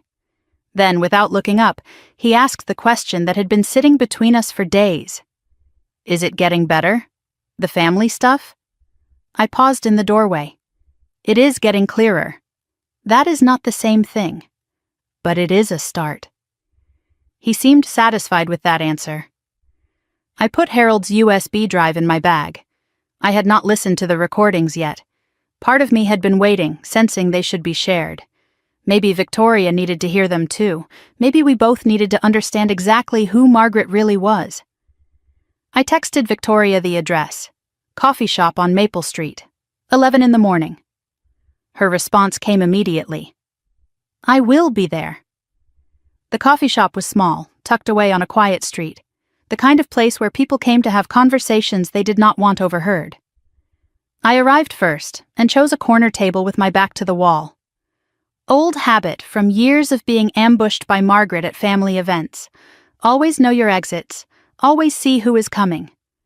Victoria arrived exactly on time. She looked different than I had ever seen her. No makeup, hair pulled back in a simple ponytail, dark circles under her eyes that spoke of sleepless nights. The polished sister-in-law I knew, the one who always had perfect hair and designer clothes and a practiced smile, had been replaced by someone raw and exhausted. She sat across from me without ordering anything. "Thank you for meeting me. I did not waste time on pleasantries. You said Margaret forged your signature. Start there." Victoria nodded, appreciating the directness. 6 months ago, Mom said she needed to refinance her house. She asked if she could use mine as collateral. "Temporarily," she said, "just until the paperwork went through." I said no. I felt something tighten in my chest, but she did it anyway. Victoria pulled papers from her bag. "I found out 2 days ago, after the family meeting.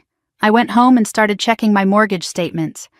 Something I should have done months ago." She slid the documents across the table. Second mortgage, $200,000. My signature. But I never signed anything. I examined the papers carefully. The signature did look like Victoria's. Close enough to fool a bank, close enough to pass a cursory inspection. How did she get away with this? Victoria laughed, but there was no humor in it. "Mom has been signing things for me since I was 18. School forms, car loans, credit card applications. She always said she was helping, making things easier. I thought I was lucky to have a mother who handled the complicated stuff." I looked up at her. She was building a trail, making it look normal so no one would question it when she needed to forge something bigger. Victoria's eyes filled with tears she quickly wiped away. I have been under her financial control my entire adult life. I just did not see it until now. She paused. "I thought I was the favorite, the good daughter. Turns out I was just the most useful." Victoria told me her story then, the parts I had never seen, the parts she had hidden even from herself. Now I realize I just loved her approval. When Emma was born, Margaret's control intensified. Mom started a college fund for Emma, managed it herself, said she was protecting Emma's future. I interrupted. "Let me guess, that fund is empty too." Victoria nodded. 12,000 left, out of 80,000. The same pattern, different victim. Every time I tried to push back, Mom reminded me how much she had done for me, how much Emma needed her grandmother. How ungrateful I was being. Victoria's voice hardened. "I spent 34 years thinking I was loved. I was owned." Victoria looked at me directly. "When you stood up at that meeting, I hated you. I thought you were destroying our family. And now? Now I realize the family was already destroyed.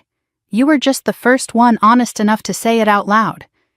She reached into her bag and pulled out her phone. "I have something you need to see." She scrolled through text messages and turned the screen toward me. A conversation with Margaret spanning the past year. I read the messages, feeling my fury build with each one. "Do not discuss the trust with anyone. Family matters stay in the family. I have handled Ethan's situation. No need to mention it to Jessica. Sign the enclosed documents. Do not read them, just sign. Trust me. If anyone asks about the funds, refer them to me." I looked up. "Can I screenshot these?" Victoria nodded. "Take whatever you need. There is more. Emails, bank records she asked me to hide. I kept copies of everything." Why? Because even when I was loyal to her, some part of me knew this day would come. I pulled out Harold's USB drive. "Your grandfather left this. Robert gave it to me yesterday." Victoria's eyes widened. "Dad talked to you? He is done being silent." And apparently so was Harold. Before he died. I explained the secondary trust, Harold's letter, the recordings. Victoria stared at the small drive. "Recordings of what?" "I do not know. I have not listened yet. I thought maybe we should hear them together." Victoria hesitated, then nodded. "Let us do it." We moved to my car for privacy. The coffee shop was too public for what we were about to hear. I plugged the USB into my laptop and navigated to the audio files. 3 recordings, dated 6 months before Harold's death. I clicked the first one. Harold's voice filled the car, thin but clear. "I want to make sure Ethan is included in everything." Then Margaret's voice, sharp and dismissive. Harold, he is not even Daniel's biological child. Harold again. That does not matter to me. Margaret's tone hardened. It matters to the family legacy. We can't dilute the Monroe name with... Harold cut her off. With what, Margaret? With love? With a child who needs us? Margaret's response was cold. You are being sentimental. Harold's voice strengthened despite his illness. I am being decent. Something you have forgotten how to be. The recording ended. Victoria was pale. She knew, even then, she was planning to remove him. I skipped to the third file, the one labeled Confrontation. Harold's voice was weaker now, closer to the end. I know what you are planning, Margaret. After I am gone. Margaret's dismissive laugh. You are imagining things. The medication is affecting your mind. Harold was not deterred. I am dying, not stupid. I have seen how you treat that boy.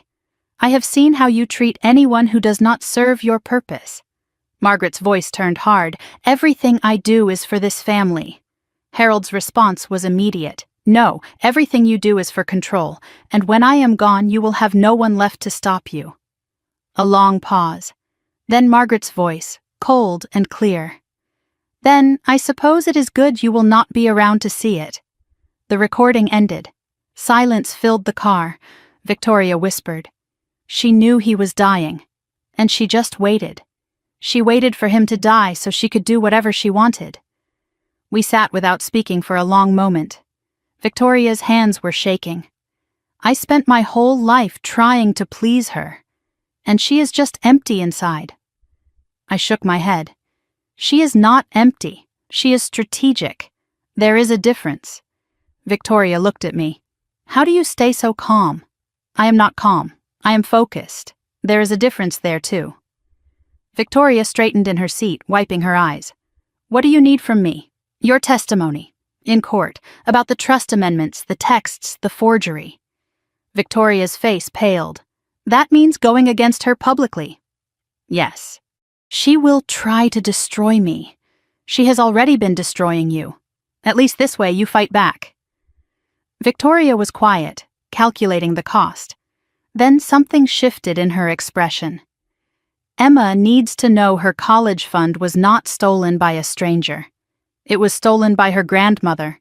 Is that a yes? It is a yes. All the way to court if that is what it takes. We shook hands. Formal, deliberate. A pact sealed. I am going to send everything to my lawyer today. The texts, the recordings, your mortgage documents. And then? And then we wait for Margaret to realize she is surrounded. Victoria almost smiled. She is going to be furious. Good. Furious people make mistakes. We exchanged phone numbers properly. Allies now, not just in-laws. Victoria said something that surprised me. I never thought I would be on this side, against my own mother. I looked at her. You are not against her. You are for your daughter, for the truth. That is different. She nodded slowly. I think I am starting to understand that. I was driving home when my phone buzzed. I pulled over to check. Unknown number. The message made my blood run cold. I know you met with Victoria. I know what you are planning. You have no idea who you are dealing with. Back off now, or I will make sure you lose everything, including that boy you think you are protecting. I stared at the screen, reading the words again. That boy. She could not even use his name. I screenshotted the message immediately and forwarded it to Emily Carter with a note. Just received this, adding to evidence file. Emily's response came within minutes. This is witness intimidation. If she contacts you again, we can add harassment charges. Do not respond to her directly. I did not respond to Margaret, but I did not delete the message either. Every word was ammunition now. I called Daniel. I told him about the text, about the threat. His voice went tight. She threatened Ethan? Not directly. But the implication is clear. Daniel was silent for a moment. Then his voice came through, harder than I had ever heard it. I am calling her. Daniel, Emily said not to engage. I am not calling as your husband. I am calling as her son. She needs to know this is the line she cannot cross. For the first time I heard steel in his voice. Okay, but record the call if you can. Already planning on it. I arrived home to find Daniel on the phone in the kitchen. His voice was low, controlled, deadly calm. And if you ever mention Ethan again, in any context, I will personally make sure the court knows exactly what kind of person you are. A pause while Margaret responded. Then Daniel again. No, Mother. You listen. This is not a negotiation. This is a warning. Stay away from my family. He hung up and looked at me. She is scared. I could hear it. What did she say? That we are making a mistake. That we will regret this. That family forgives. And what did you say? Daniel's jaw tightened. I said some families are not worth forgiving. That night, I lay awake in bed. Daniel was beside me, back in our bedroom for the first time since Thanksgiving. My phone showed the evidence folder growing larger by the hour. Victoria's texts, Harold's recordings, the threat message, Robert's documents. Margaret was cornered but not defeated. Tomorrow, Emily would file the expanded petition with all the new evidence. Tomorrow, the court battle would officially begin. But tonight, I allowed myself one small moment of hope. I had my husband back. I had allies I never expected. And Harold's voice, even from beyond the grave, was still fighting for my son. The wall around Margaret Monroe was cracking, and soon it would fall. 2 months had passed since Thanksgiving. 2 months of depositions and document requests and strategy sessions. 2 months of watching Margaret's lawyers scramble to contain the damage. February had arrived cold and gray, but today the sun was breaking through the clouds like a promise. Today was the deposition. Today Margaret Monroe would face questions under oath for the first time. I woke before dawn, my mind already racing through everything that needed to happen. Daniel was awake too, making coffee in the kitchen, moving quietly so he would not wake Ethan. Neither of us had slept well. The weight of what was coming pressed down on us like a physical thing. I dressed carefully, professionally. A navy blazer, simple jewelry, nothing flashy. Emily's advice echoed in my mind.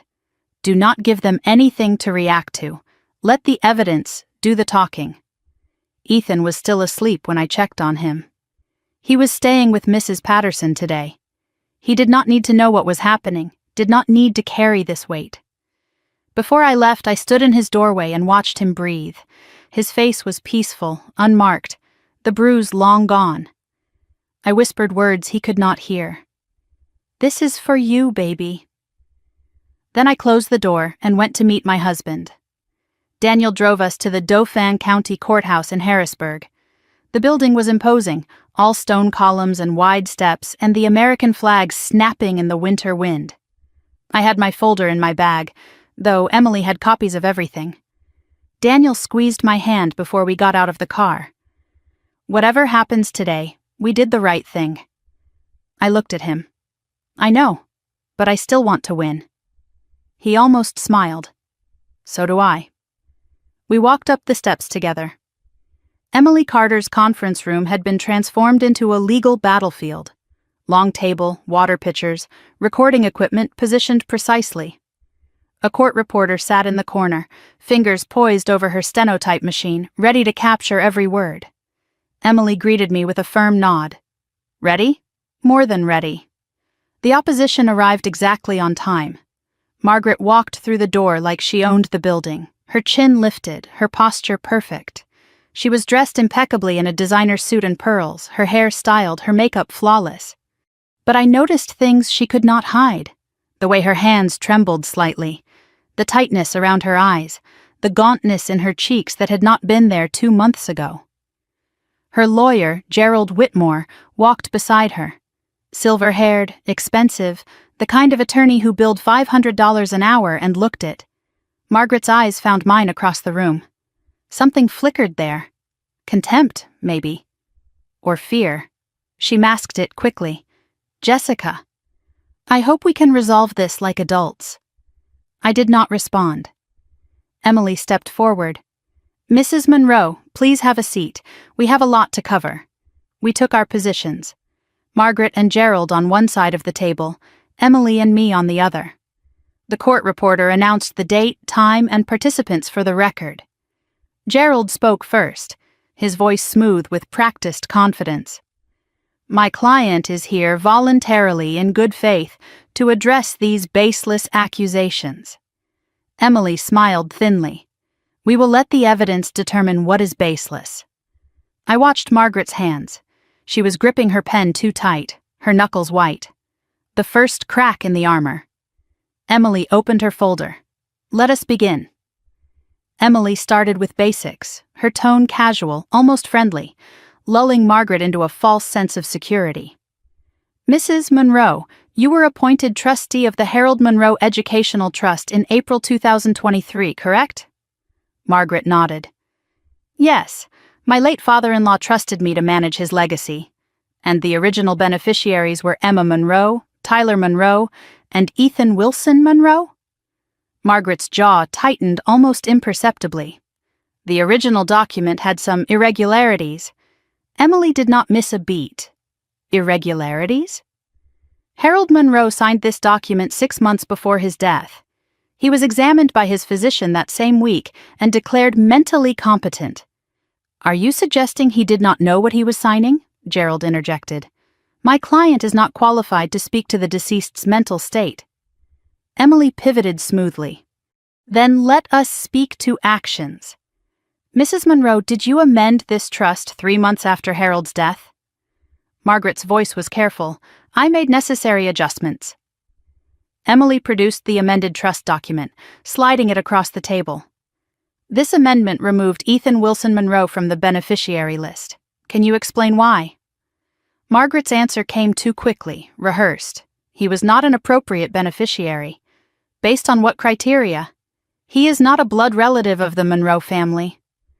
Emily's eyebrows rose. Interesting. Because the original trust contains no bloodline requirement. You added that language yourself. I was interpreting my father-in-law's true intentions. Were you? Emily produced another document, because I have evidence suggesting otherwise. She slid Harold's handwritten notes across the table. These are Harold Monroe's personal notes from the month before he died. They have been verified by a handwriting expert. She read aloud. Ethan is to be included in all family provisions. Margaret will object.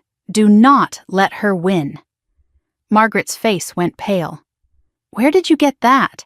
From someone who knew Harold's true intentions. Unlike you, Gerald raised his hand. This document has not been properly authenticated for these proceedings. Emily slid the handwriting expert's analysis across the table. It has been verified by a certified forensic document examiner. The report is attached. Gerald flipped through the pages, his expression tightening. Margaret looked at her lawyer, then back at Emily. The confidence was beginning to crack. Emily shifted to the financial evidence. Let us discuss how the trust funds were used. She produced bank statements, each transaction highlighted in yellow. $460,000 at Harold's death. $12,000 remaining as of last month. Can you explain the discrepancy? Margaret's voice stayed even. The funds were used for beneficiary purposes. $42,000 for Emma's tuition. But the school confirms tuition was $19,000. Where did the other $23,000 go? Administrative costs. Emily pulled out another document. This bank transfer shows $23,000 moved to your personal checking account 3 days after the tuition payment. Gerald tried to intervene. That could be reimbursement for legitimate expenses. Then where are the receipts? The trust requires documentation of all expenditures over $500. Silence. Emily continued, relentless. $35,000 for property maintenance. Here is the contractor's invoice for your kitchen renovation, paid directly from the trust account.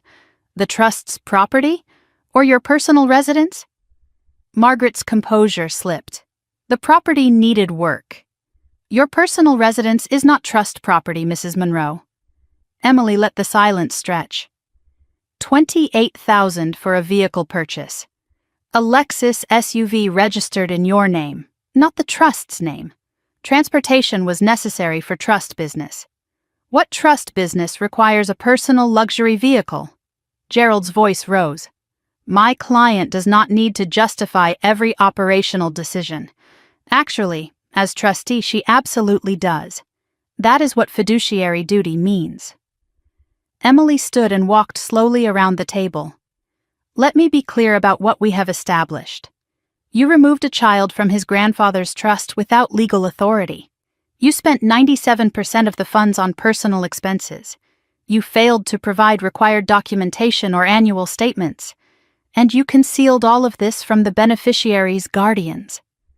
Margaret's voice wavered. I was protecting the family. You were stealing from children, including your own grandchildren. Gerald spoke quickly. I need a moment with my client. Emily nodded. Of course. But we are not finished, not by a long way. During the 5-minute recess, I stepped into the hallway. My phone buzzed. Daniel. How is it going? I typed back. She is rattled. Emily has not even played the recordings yet. His response came immediately. Give her hell. I almost smiled. That is the plan. We reconvened. Margaret looked composed again. She had rallied during the break, rebuilt some of her walls. Gerald spoke first. My client acknowledges that some documentation was incomplete. She is willing to discuss remediation. Emily held up her hand. Before we discuss remediation, there is additional evidence to present. Gerald frowned. What evidence? Emily produced the USB drive, audio recordings made by Harold Monroe in the months before his death. Margaret's composure shattered. That is private. You cannot use that. Gerald jumped in. I object to any recordings obtained without proper consent. Emily's voice was calm. Pennsylvania is a one-party consent state. Harold was a party to these conversations. The recordings are fully admissible. She plugged the USB into a speaker system. Let us listen. Harold's voice filled the room, thin and weak, but unmistakably clear. I want to make sure Ethan is included in everything. Then Margaret's voice, sharp and dismissive. Harold, he is not even Daniel's biological child. Harold again. That does not matter to me. Margaret's recorded words cut like a knife. It matters to the family legacy. We cannot dilute the Monroe name with people who do not belong. Harold's response was firm. With what, Margaret? With love? With a child who needs us? The recording ended. I watched Margaret's face, white as paper. Gerald was scribbling notes furiously. Emily spoke. There is one more. She played the third recording. Harold's voice, weaker now. I know what you are planning, Margaret. After I am gone. Margaret's dismissive laugh. You are imagining things. The medication is affecting your mind. Harold was not deterred. I am dying, not stupid. I have seen how you treat that boy. I have seen how you treat anyone who does not serve your purpose. A pause. Then Margaret's voice, cold and final. Then I suppose it is good you will not be around to see it. The recording ended. The silence in the room was absolute. The court reporter had stopped typing, frozen. Margaret's hands were shaking visibly now. Gerald cleared his throat. I need to confer with my client. Privately, now. Before they could stand, the conference room door opened. Robert Monroe stepped inside. He looked older than I had ever seen him, but somehow stronger too. Margaret's face contorted. Robert? What are you doing here? He did not look at her. Something I should have done years ago. He turned to Emily. I would like to make a statement.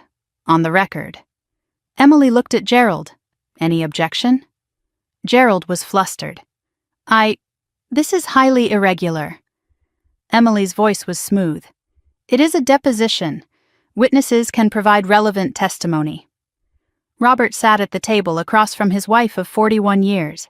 He did not look at her. My name is Robert Monroe. I was married to Margaret for 41 years. He paused. I filed for separation last week. Margaret gasped.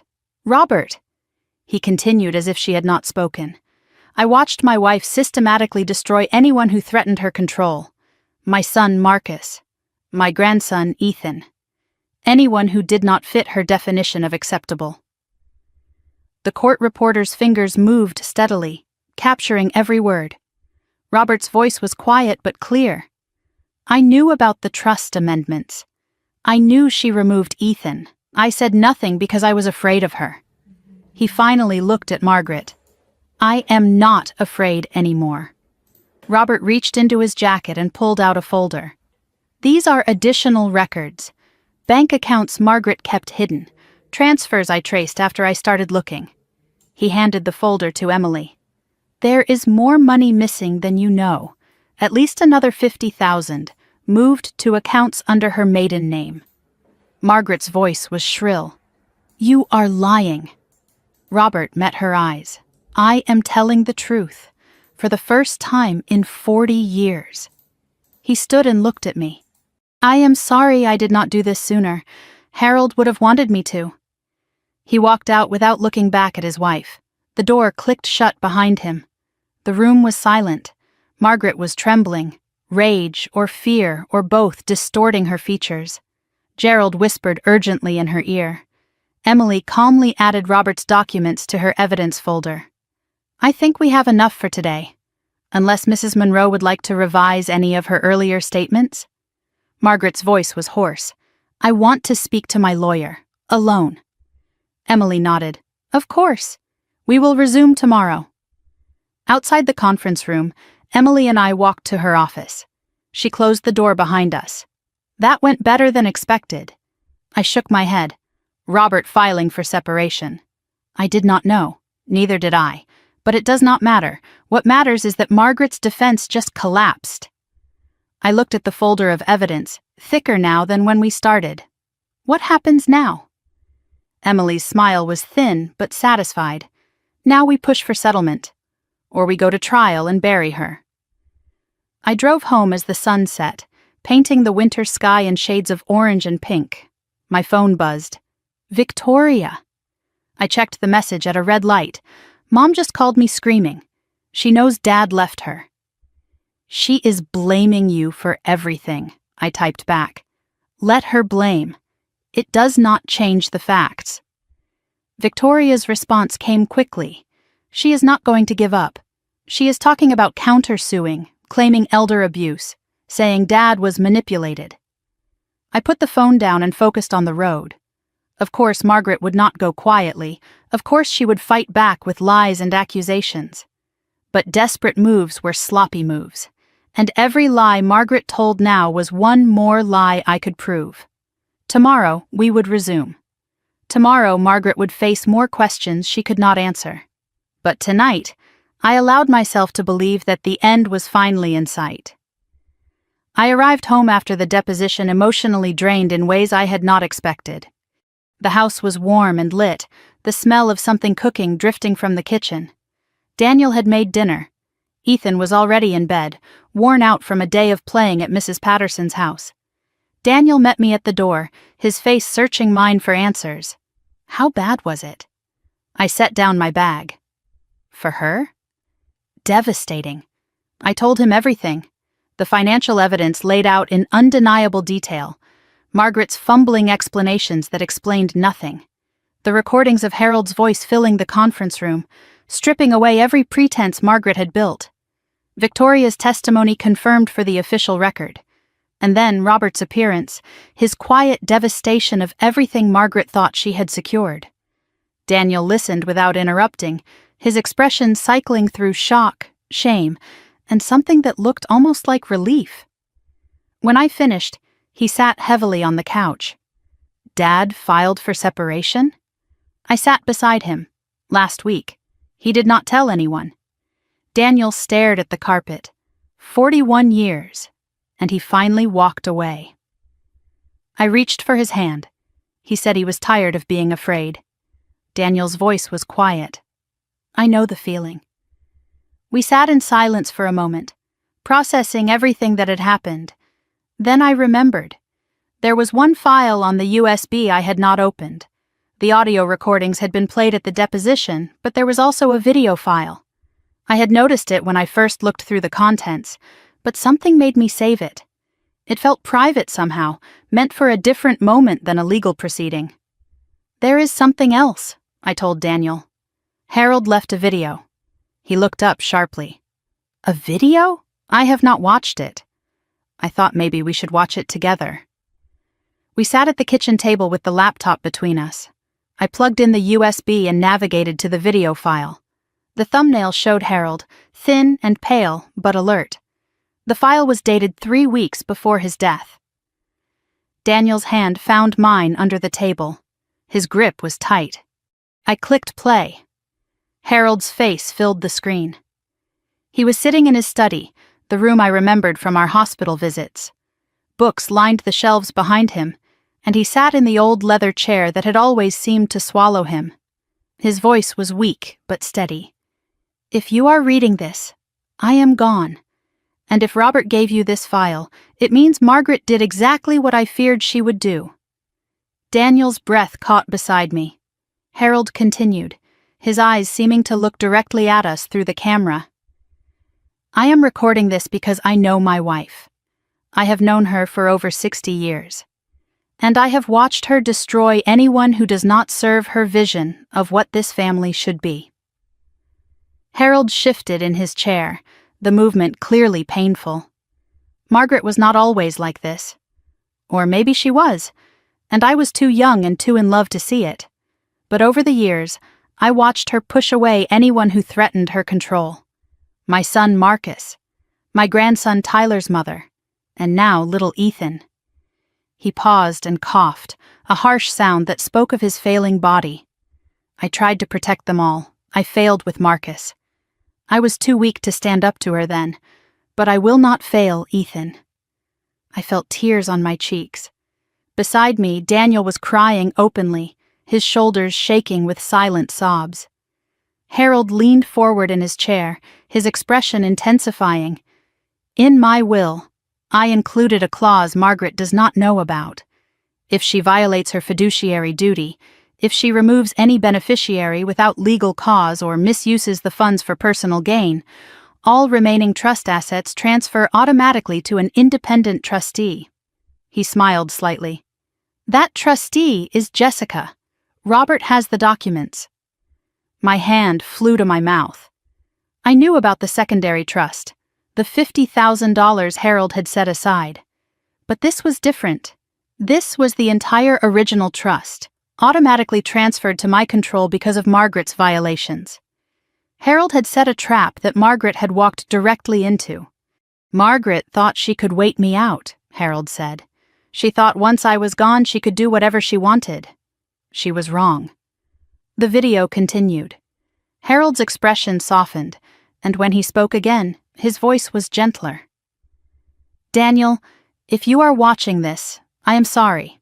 I am sorry I did not protect you better from your mother. I am sorry I let fear keep me silent for so long." Daniel made a sound beside me, half sob, half something else. Harold went on. "You were always the gentle one, the peacemaker. But sometimes peace is not possible, son. Sometimes you have to fight for what is right, even when it hurts." He paused. "I hope you have found the courage I never had. I hope you have chosen Jessica and Ethan over your mother's approval. If you have, I am proud of you." Daniel covered his face with his hands, his whole body shaking. I put my arm around him but did not speak. This moment belonged to him and his grandfather. Harold's eyes seemed to look directly at me through the screen. "Jessica, I knew from the moment I met you that you were different. You did not care about the Monroe name or the Monroe money. You just loved my grandson." I wiped my eyes, trying to see through the tears. "I also knew Margaret would never accept you. Or Ethan. She does not know how to love without conditions." Harold's voice strengthened. "But you do. That is why I am trusting you with my legacy. Not the money. That is just paper. My legacy is making sure the children in this family know they are loved. All of them. Equally." Then Harold's voice changed. becoming tender in a way I had only heard when he spoke to Ethan. And Ethan, my boy, I know you might not remember me when you are older. You were so young when I got sick. But I want you to know something. My heart broke hearing him address my son, knowing Ethan would only hear these words through a recording. You are my grandson. Not because of blood, not because of papers, but because I chose you, the same way your mother chose you, the same way Daniel should choose you. Harold smiled at the camera. Family is not who you are born to, son. It is who shows up for you. And I hope, when you are older, you will have people who show up for you every single day. He reached toward the camera, as if trying to touch Ethan's face through the screen. Be brave, be kind, and never let anyone tell you that you do not belong. The video ended. Daniel and I sat in silence, the kitchen suddenly too quiet. The weight of Harold's words hung in the air around us. Daniel spoke first, his voice raw. He knew. He knew exactly what she would do. He tried to stop her the only way he could. His voice cracked, and I spent my whole life trying to earn her approval, while Grandpa spent his last months protecting us from her. Daniel stood and walked to the window. I wasted so much time, so many years being afraid of her. I joined him, putting my hand on his shoulder. You are not afraid anymore. No, I am angry. He turned to face me. I am angry at her for what she did to Marcus, to Ethan, to you, and I am angry at myself for letting it happen. I looked into his eyes. You cannot change the past, but you can change what happens next. He nodded slowly. Send the video to Emily. All of it. Are you sure? Grandpa wanted it used. He made this recording knowing it might end up in court. He looked at me with something new in his eyes. Let us finish what he started. I forwarded the video file to Emily Carter that night. Her response came within an hour, despite the late time. This changes everything. The secret clause makes the original trust violations even more damaging. And the video itself is devastating testimony from the grave. She continued, I am recommending we push for full removal of Margaret as trustee, recovery of all misused funds, and potentially refer this to the district attorney for criminal fraud charges. I showed Daniel the message. His jaw tightened. Do it, no hesitation, no looking back. The next morning, news traveled fast through the Monroe family. By breakfast, my phone was buzzing constantly. Victoria texted. I heard about the video. Mom is losing her mind. One of the aunts sent a confused message. Is it true Robert left Margaret? A cousin I barely knew asked what was happening, saying no one would tell him anything. The family was fracturing along new lines. I called Victoria. How bad is it? She sounded exhausted. She has been calling everyone in the family, trying to spin this, saying Dad was manipulated, that you coerced him, that the recordings are fake. Is anyone believing her? Some. The older relatives, the ones who have always been afraid of her. Victoria paused. But most people are starting to ask questions. Questions she cannot answer. Like what? Like why did Dad leave after 41 years? Like where did the money go? Like why did Grandpa Harold feel the need to make secret recordings? Victoria's voice hardened. The lies only work when no one looks too closely. You made them look. I texted Robert. Thank you for yesterday. Are you okay?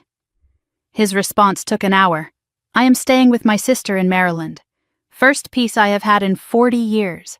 Then another message. I should have done this decades ago. I am sorry it took so long, I replied. It is not too late to do the right thing. Robert's response made my throat tighten. That is what Harold said to me, the last time I saw him. Harold's influence was still reaching across time, shaping events even after death. Even gone, he was still fighting. That afternoon, Daniel's phone rang. He checked the screen and showed me.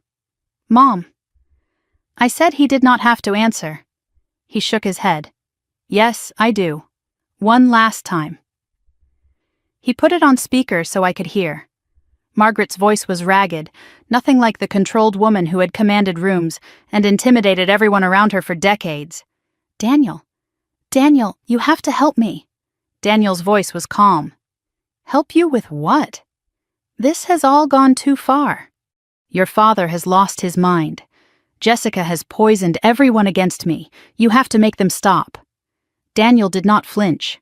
Make who stop? The lawyers, the court, everyone. This is a family matter. It should stay in the family.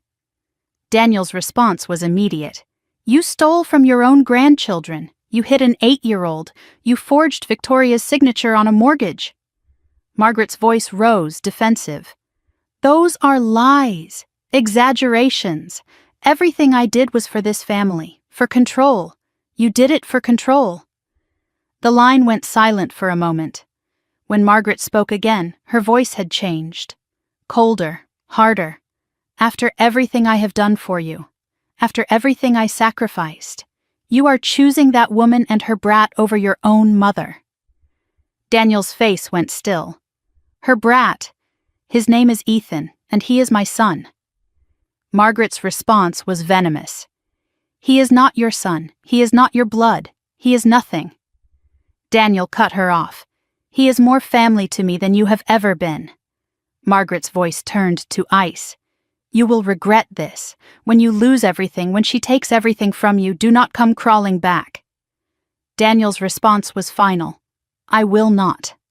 Goodbye, Mother. He hung up. His hands were shaking, but his voice was steady when he looked at me. Are you okay? He was quiet for a moment. No, but I will be. He looked at me. She called Ethan her brat. Nothing. After everything, that is still how she sees him. I touched his arm. Now you know for sure. I always knew. I just did not want to admit it. Later that evening, Ethan came home from school. He dropped his backpack and looked at us sitting together on the couch. Is everything okay? You both look weird. Daniel laughed, a real laugh, the first in months. We are okay, buddy. Better than okay. Ethan looked suspicious. Did something happen? Something good, I told him. We will tell you when you are older. He shrugged. Okay, can we have pizza for dinner? Daniel smiled. Absolutely. We ordered pizza and watched a movie together, pretending it was a normal Tuesday.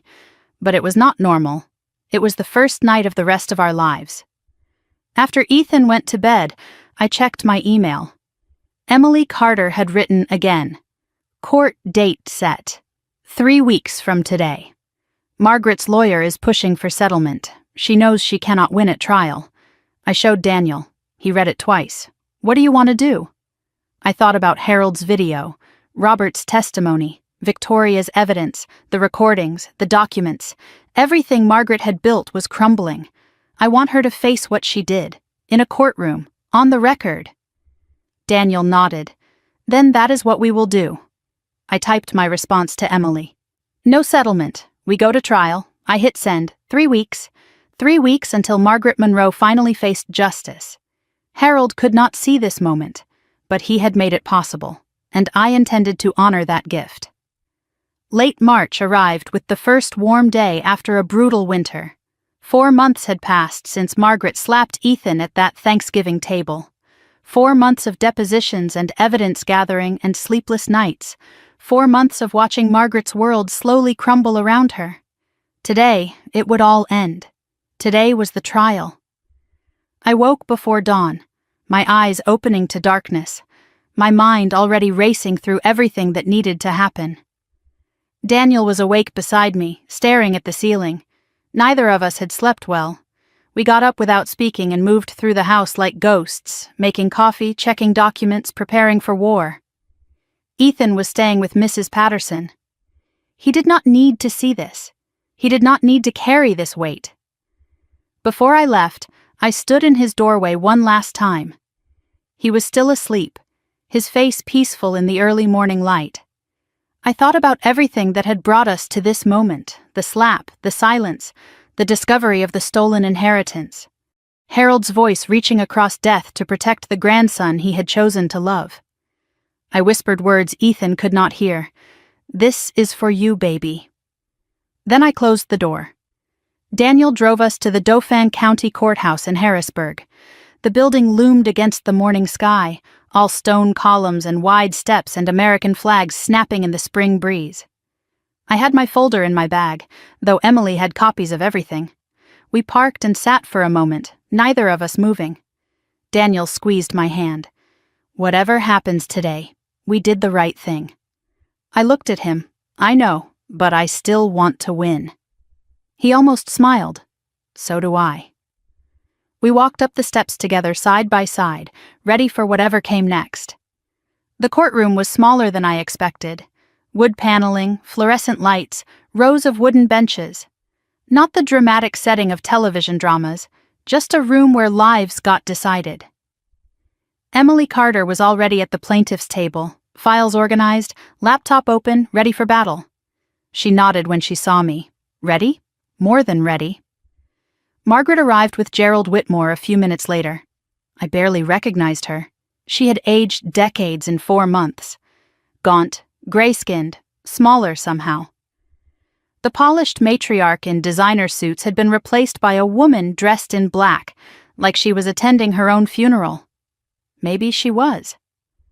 Gerald walked beside her, his silver hair perfectly styled, his expensive suit pressed and pristine. But even he looked nervous. I looked around the courtroom gallery.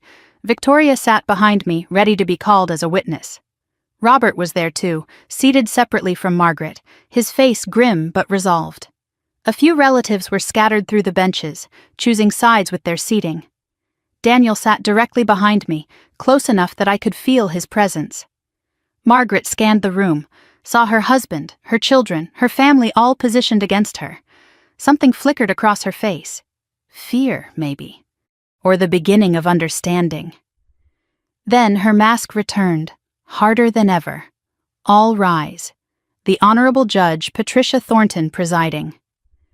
Judge Thornton entered the courtroom, her black robe flowing behind her. She was a black woman in her 60s, with silver hair and reading glasses perched on her nose. I had heard she had a reputation for fairness and zero tolerance for nonsense. She took her seat and reviewed her papers briefly. We are here in the matter of Monroe versus Monroe. Petition for removal of trustee and recovery of trust assets. Is counsel ready? Emily stood. Ready, Your Honor. Gerald rose as well. Ready, Your Honor. Judge Thornton nodded. Then let us begin. Emily's opening was precise and devastating.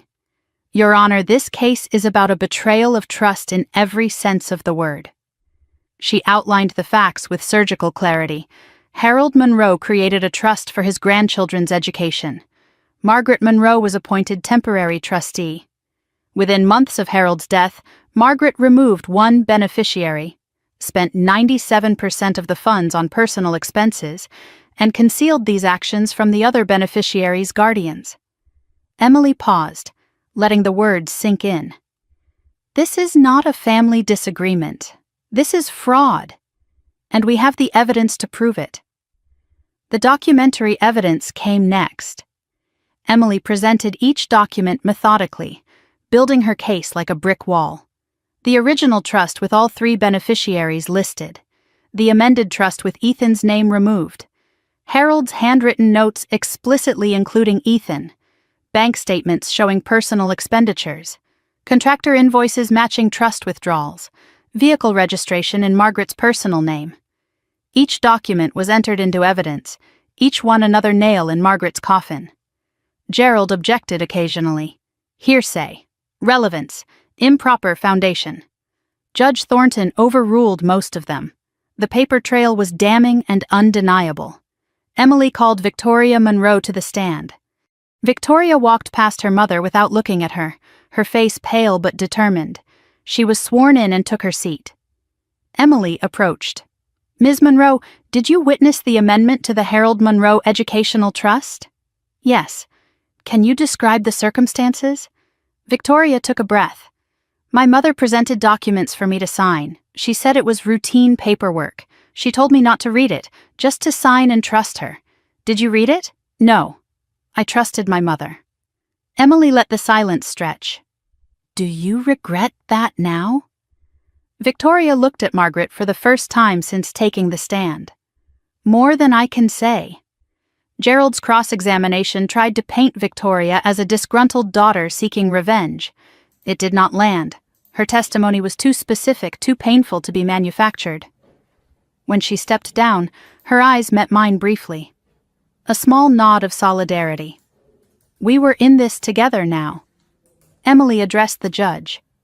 Your Honor, I would like to introduce audio recordings made by Harold Monroe before his death. Gerald objected immediately. These recordings were made without my client's knowledge. Emily's response was calm. Pennsylvania is a one-party consent state. Harold Monroe was a party to these conversations. The recordings are admissible. Judge Thornton considered for a moment. Objection overruled. You may proceed. Emily set up the audio system. The courtroom went quiet. Then Harold's voice filled the room, thin and weak but unmistakably clear. I want to make sure Ethan is included in everything. Margaret's recorded voice responded, sharp and dismissive. Harold, he is not even Daniel's biological child. Harold again. That does not matter to me. Margaret's words cut through the courtroom. It matters to the family legacy. We cannot dilute the Monroe name with people who do not belong. Harold's response was firm. With what, Margaret? With love? With a child who needs us? The recording ended. Judge Thornton's expression was unreadable, but she made a note on her pad. I watched Margaret. White as paper. Gerald was scribbling furiously. Emily spoke again. One more recording, Your Honor. She played the final file. Harold's voice, weaker now. I know what you are planning, Margaret. After I am gone, Margaret's dismissive laugh. You are imagining things. The medication is affecting your mind. Harold was not deterred. I am dying, not stupid. I have seen how you treat that boy. I have seen how you treat anyone who does not serve your purpose. A pause. Then Margaret's voice, cold and final. Then I suppose it is good you will not be around to see it. The recording ended. A murmur rippled through the gallery. Judge Thornton removed her glasses and looked directly at Margaret. Margaret stared straight ahead, jaw clenched, hands trembling in her lap. Then Emily played the video. Harold's face appeared on a screen, mounted on the courtroom wall. His voice explaining Margaret's expected betrayal. His messages to Daniel, to me, to Ethan. When he said family is not who you are born to, it is who shows up for you, I heard someone in the gallery sob. It might have been Robert. Gerald called Margaret to testify in her own defense. She walked to the stand slowly, the confident stride from the deposition completely gone.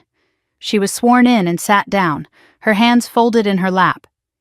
Gerald led her through prepared testimony. She was protecting the family's interests. Harold was confused in his final months. The amendments were necessary corrections. The expenditures were legitimate trust business. Her voice was controlled, rehearsed, but her eyes kept darting to the evidence folders on Emily's table. Emily approached for cross-examination. Mrs. Monroe, you testified that Harold was confused, but he managed to make detailed recordings, write clear notes, and establish a secondary trust with specific provisions. Does that sound confused to you? Margaret's answer came too quickly. He had good days and bad days. Emily nodded. These recordings span several weeks. A lot of good days. Margaret did not respond. Emily continued. You also testified that you were protecting family interests. Whose interests were protected when you renovated your kitchen with trust funds? Margaret's voice tightened. The property needed maintenance. Your personal residence is not trust property, Mrs. Monroe. Emily stepped closer. Let me ask you directly, why did you remove Ethan Wilson Monroe from the trust? Margaret's composure finally cracked. Because he is not a Monroe. Harold included him specifically. Harold was wrong.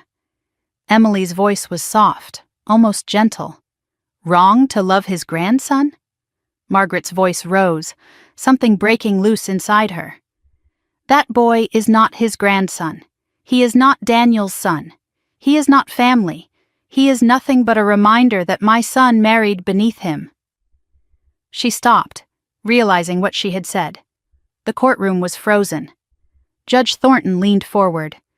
"Mrs. Monroe, are you stating that you removed a beneficiary based on personal prejudice rather than any legal or fiduciary concern?"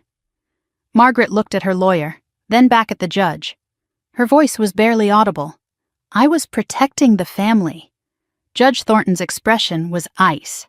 "That is not what I asked." Margaret did not answer. Gerald's closing argument was brief and defensive, full of appeals to family privacy and reconciliation. It sounded hollow after what the courtroom had just witnessed. Emily's closing was surgical. Harold Monroe created a trust to protect his grandchildren. All of them. Margaret Monroe violated that trust legally, financially, and morally. She stole from children, she lied under oath. And when pressed, she revealed that her actions were driven not by fiduciary concern, but by prejudice against an 8-year-old boy who had done nothing wrong except exist. Emily paused. "The evidence is clear. The remedy is straightforward. Remove her as trustee, restore the stolen funds, and send a message that this court will not tolerate the abuse of power over children." Judge Thornton took several minutes to review her notes. The silence was agonizing. Finally, she spoke. "I have reviewed the evidence carefully. The recordings, the documents, the testimony all point to a clear pattern of breach of fiduciary duty." She looked directly at Margaret. "Mrs. Monroe, you were entrusted with your late father-in-law's legacy. You used that position to exclude a child from his rightful inheritance based on personal bias. You spent trust funds on personal